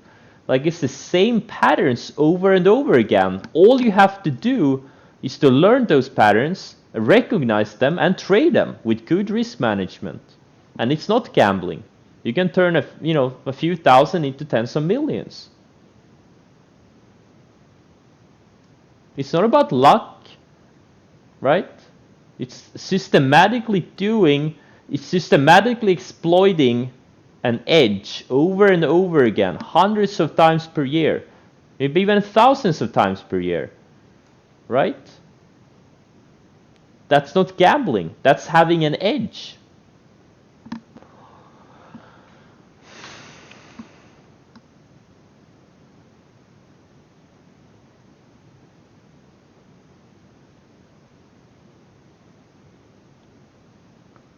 I don't think I will never. I don't think maybe I'll stop trading, but I'll still. I think I will always be an investor.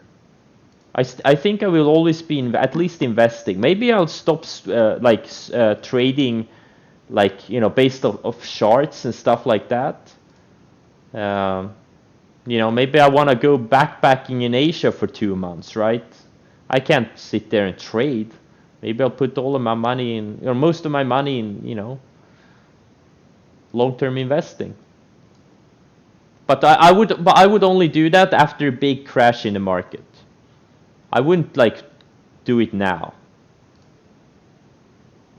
But if you get another 30% decline in the major averages, I would, you know, buy some longer term holdings. Maybe not all of my money, but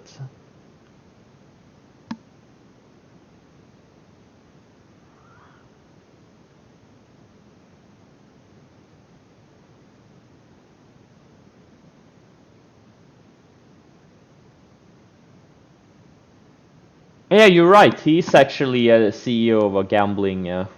He got bought out by a gambling company. So yeah, and that's why people think trading is gambling. I'm underestimating the power of Scrabble bag. Is he still doing it? That was pretty funny. I mean, look, the guy is a world-class entertainer. Like, he's really funny. Like, but I haven't been following for a while because it was just too much noise. Let's see. Has anything happened? Like, anything interesting happened? Has he done something funny lately? Dave Portnoy. Wait, is he wearing a suit? Wait, what? He's wearing a suit today. But man, the guy is on clouds right now. Like, a big part of his net worth is in pen stock, and it's going straight up. How can you not be excited if your net worth is going up every single day? I can't believe pen is up 1800% since the March lows. Go figure. Holy shit. If I have any other businesses, I do have a startup, but besides that, I don't have any other businesses, no. I've been focusing on trading. But one day if I feel like I don't want to trade anymore, I would diversify. I would, you know, probably put my money in a big chunk in the stock market, but maybe on, you know, other ventures too.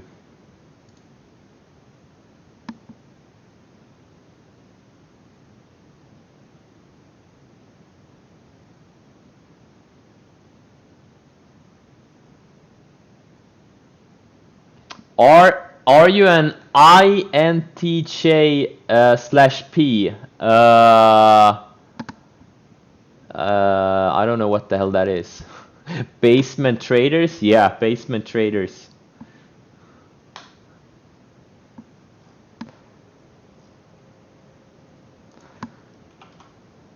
I hope that's not a porn thing. INTJ /P. What the hell is that? Architect. I'm an architect? No, I'm not an architect. Logician? No, wait. That's an No, what the fuck is this? Personalities? My personality type?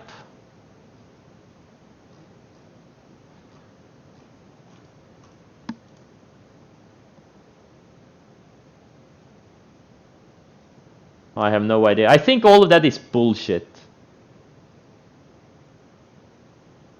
I think it's kind of bullshit. The personality tests. Like, almost none of them are based on any type of science. It's just pseudoscience.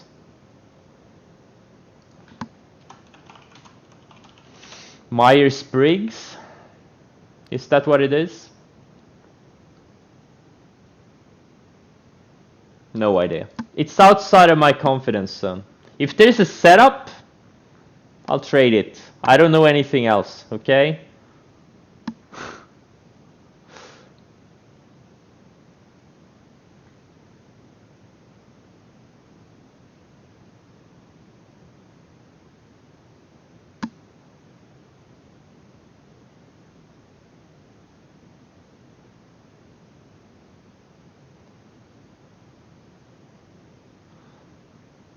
I eat everything. What type of beef I eat everything. I literally eat everything. Except for the stuff I'm allergic against. Grass-fed? Sure.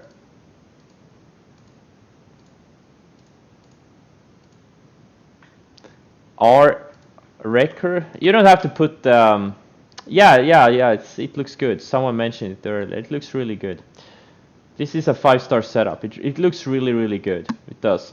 You know what Wrecker looks like? I'm gonna show you what Wrecker looks exactly like Wrecker looked like down here. Or not exactly, but very, very similar. Right? And look at what it did on that breakout. It more than doubled. Look at this thing. Went up 177%.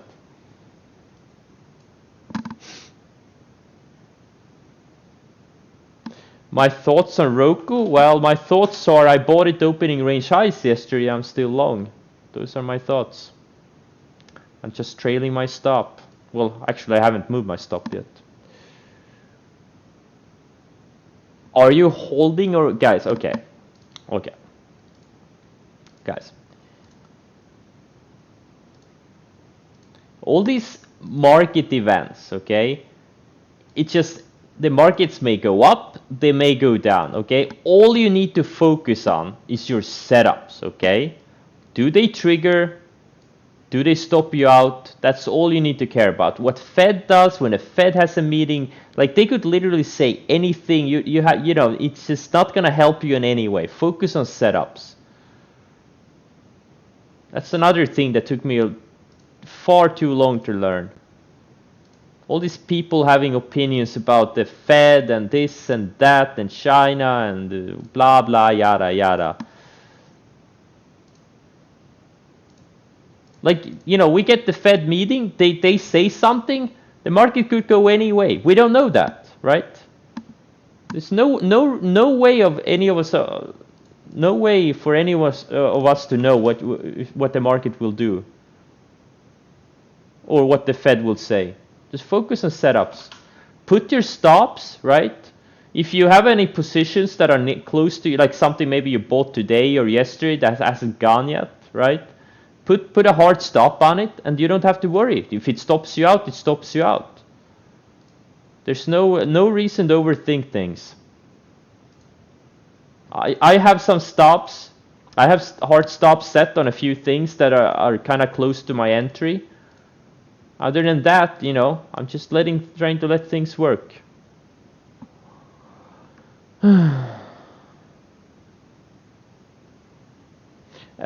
I don't know. Yeah. Well, if there's a specific catalyst, like if it's a biotech that has data, you know, scheduled, you know, you should be super careful holding that, especially if it's like a smaller mid cap, or if there's an earnings date and you know, if you just bought a stock and it hasn't gone yet, and there's an earnings date coming, you shouldn't hold it over earnings. It's just pure gambling.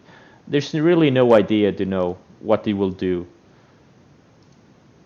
But something like, let's just say, something like Zillow, right? Something that I've been holding for a long time. Well, I did that 2 days ago, but let's say if this thing would have earnings tomorrow or today after it close, I would probably sell most of the stock I bought here on this day, since I don't really have that big of a profit padding, but I would keep all the stock I bought here because I have a huge profit padding.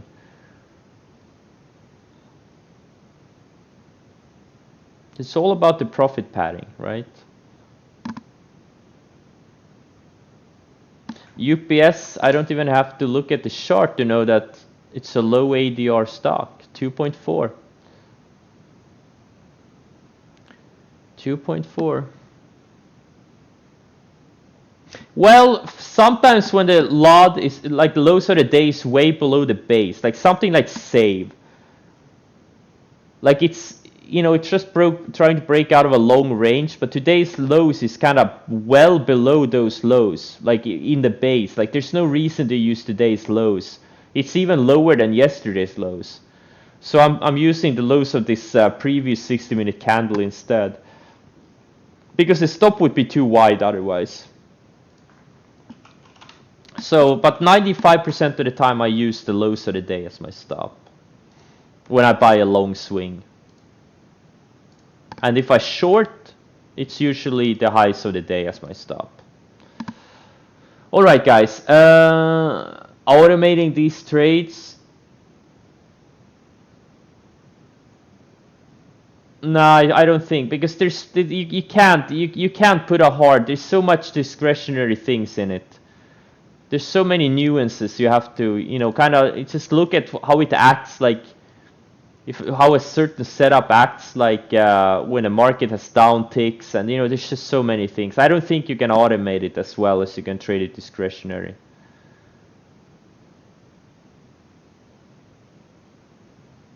Everyone's always trying to automate things. I think that's the lazy approach. Like how do you teach? Like I mean, maybe you can do it. I don't know. I'm not a programmer. I don't know anything.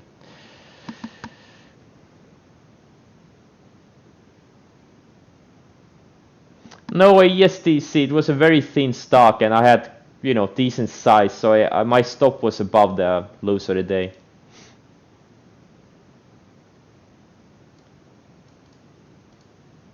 Silver is coming. Man, I'm gonna buy a big position in this thing. Gonna buy a big position. Maybe 20,000 shares. Let's go.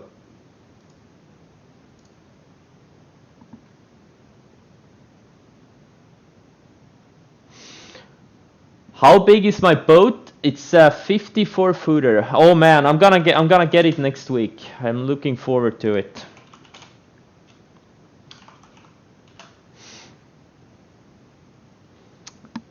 I'm just gonna get an exam this weekend.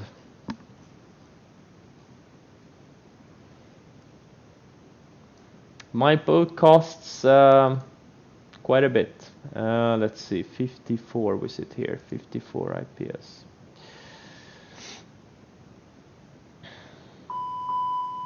This is the one. It's a carbon fiber boat. It's ultra light for being this size. It's gonna be my new office from now on.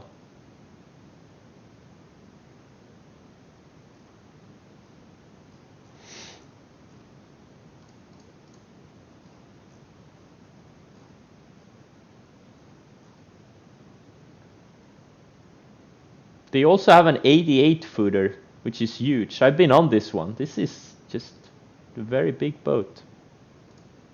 Maybe this is the next one. But imagine driving 39 knots with this type of a boat. 39 knots. That's just insane for a boat this size.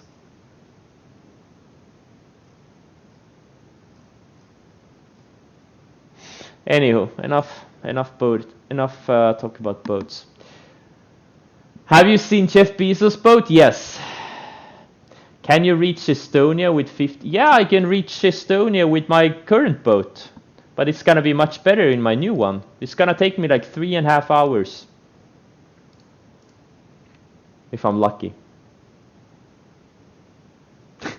The only 2 happy days in a boat owner's life? Nah, that's bullshit. That's people who buy a boat that's too expensive for them, and they're constantly worrying about things breaking and maintenance costs. That's a common thing. People buy things that are too expensive for them, that they really shouldn't buy. I had a lot of happy moments in my current boat. A lot of them. If you don't have to worry about the costs, you're gonna enjoy boating a lot. Unless you truly don't enjoy boating. Well, that's another thing. Well, then you probably wouldn't get another boat after having one already. I pick it up next week. You trade the boat? Really? That's nice.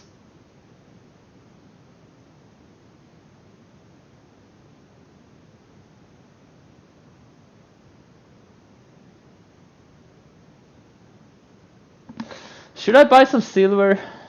What's gold doing? Gold is, yeah, gold is also trying to hit highs. So Chainung and Nugget, hopefully these things will break out. SLV. Should I buy a starter of SLV? That's the nice thing about this one is you're gonna use a really tight stop. You know what? I'll buy 100,000 shares starter. Fuck this shit. Let's go. This thing is so liquid. Oh man. Yes, 100,000. And if it acts well, I'm gonna add another 100,000.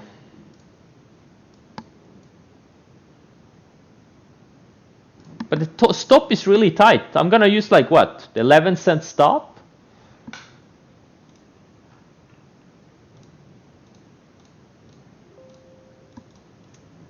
HEQ is yeah, HEQ is a faster mover, but it's very, very liquid. Look at this thing. Only traded 400,000 shares today.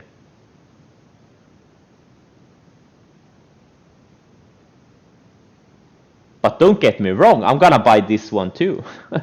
But I probably won't go more than 25,000 shares on this thing.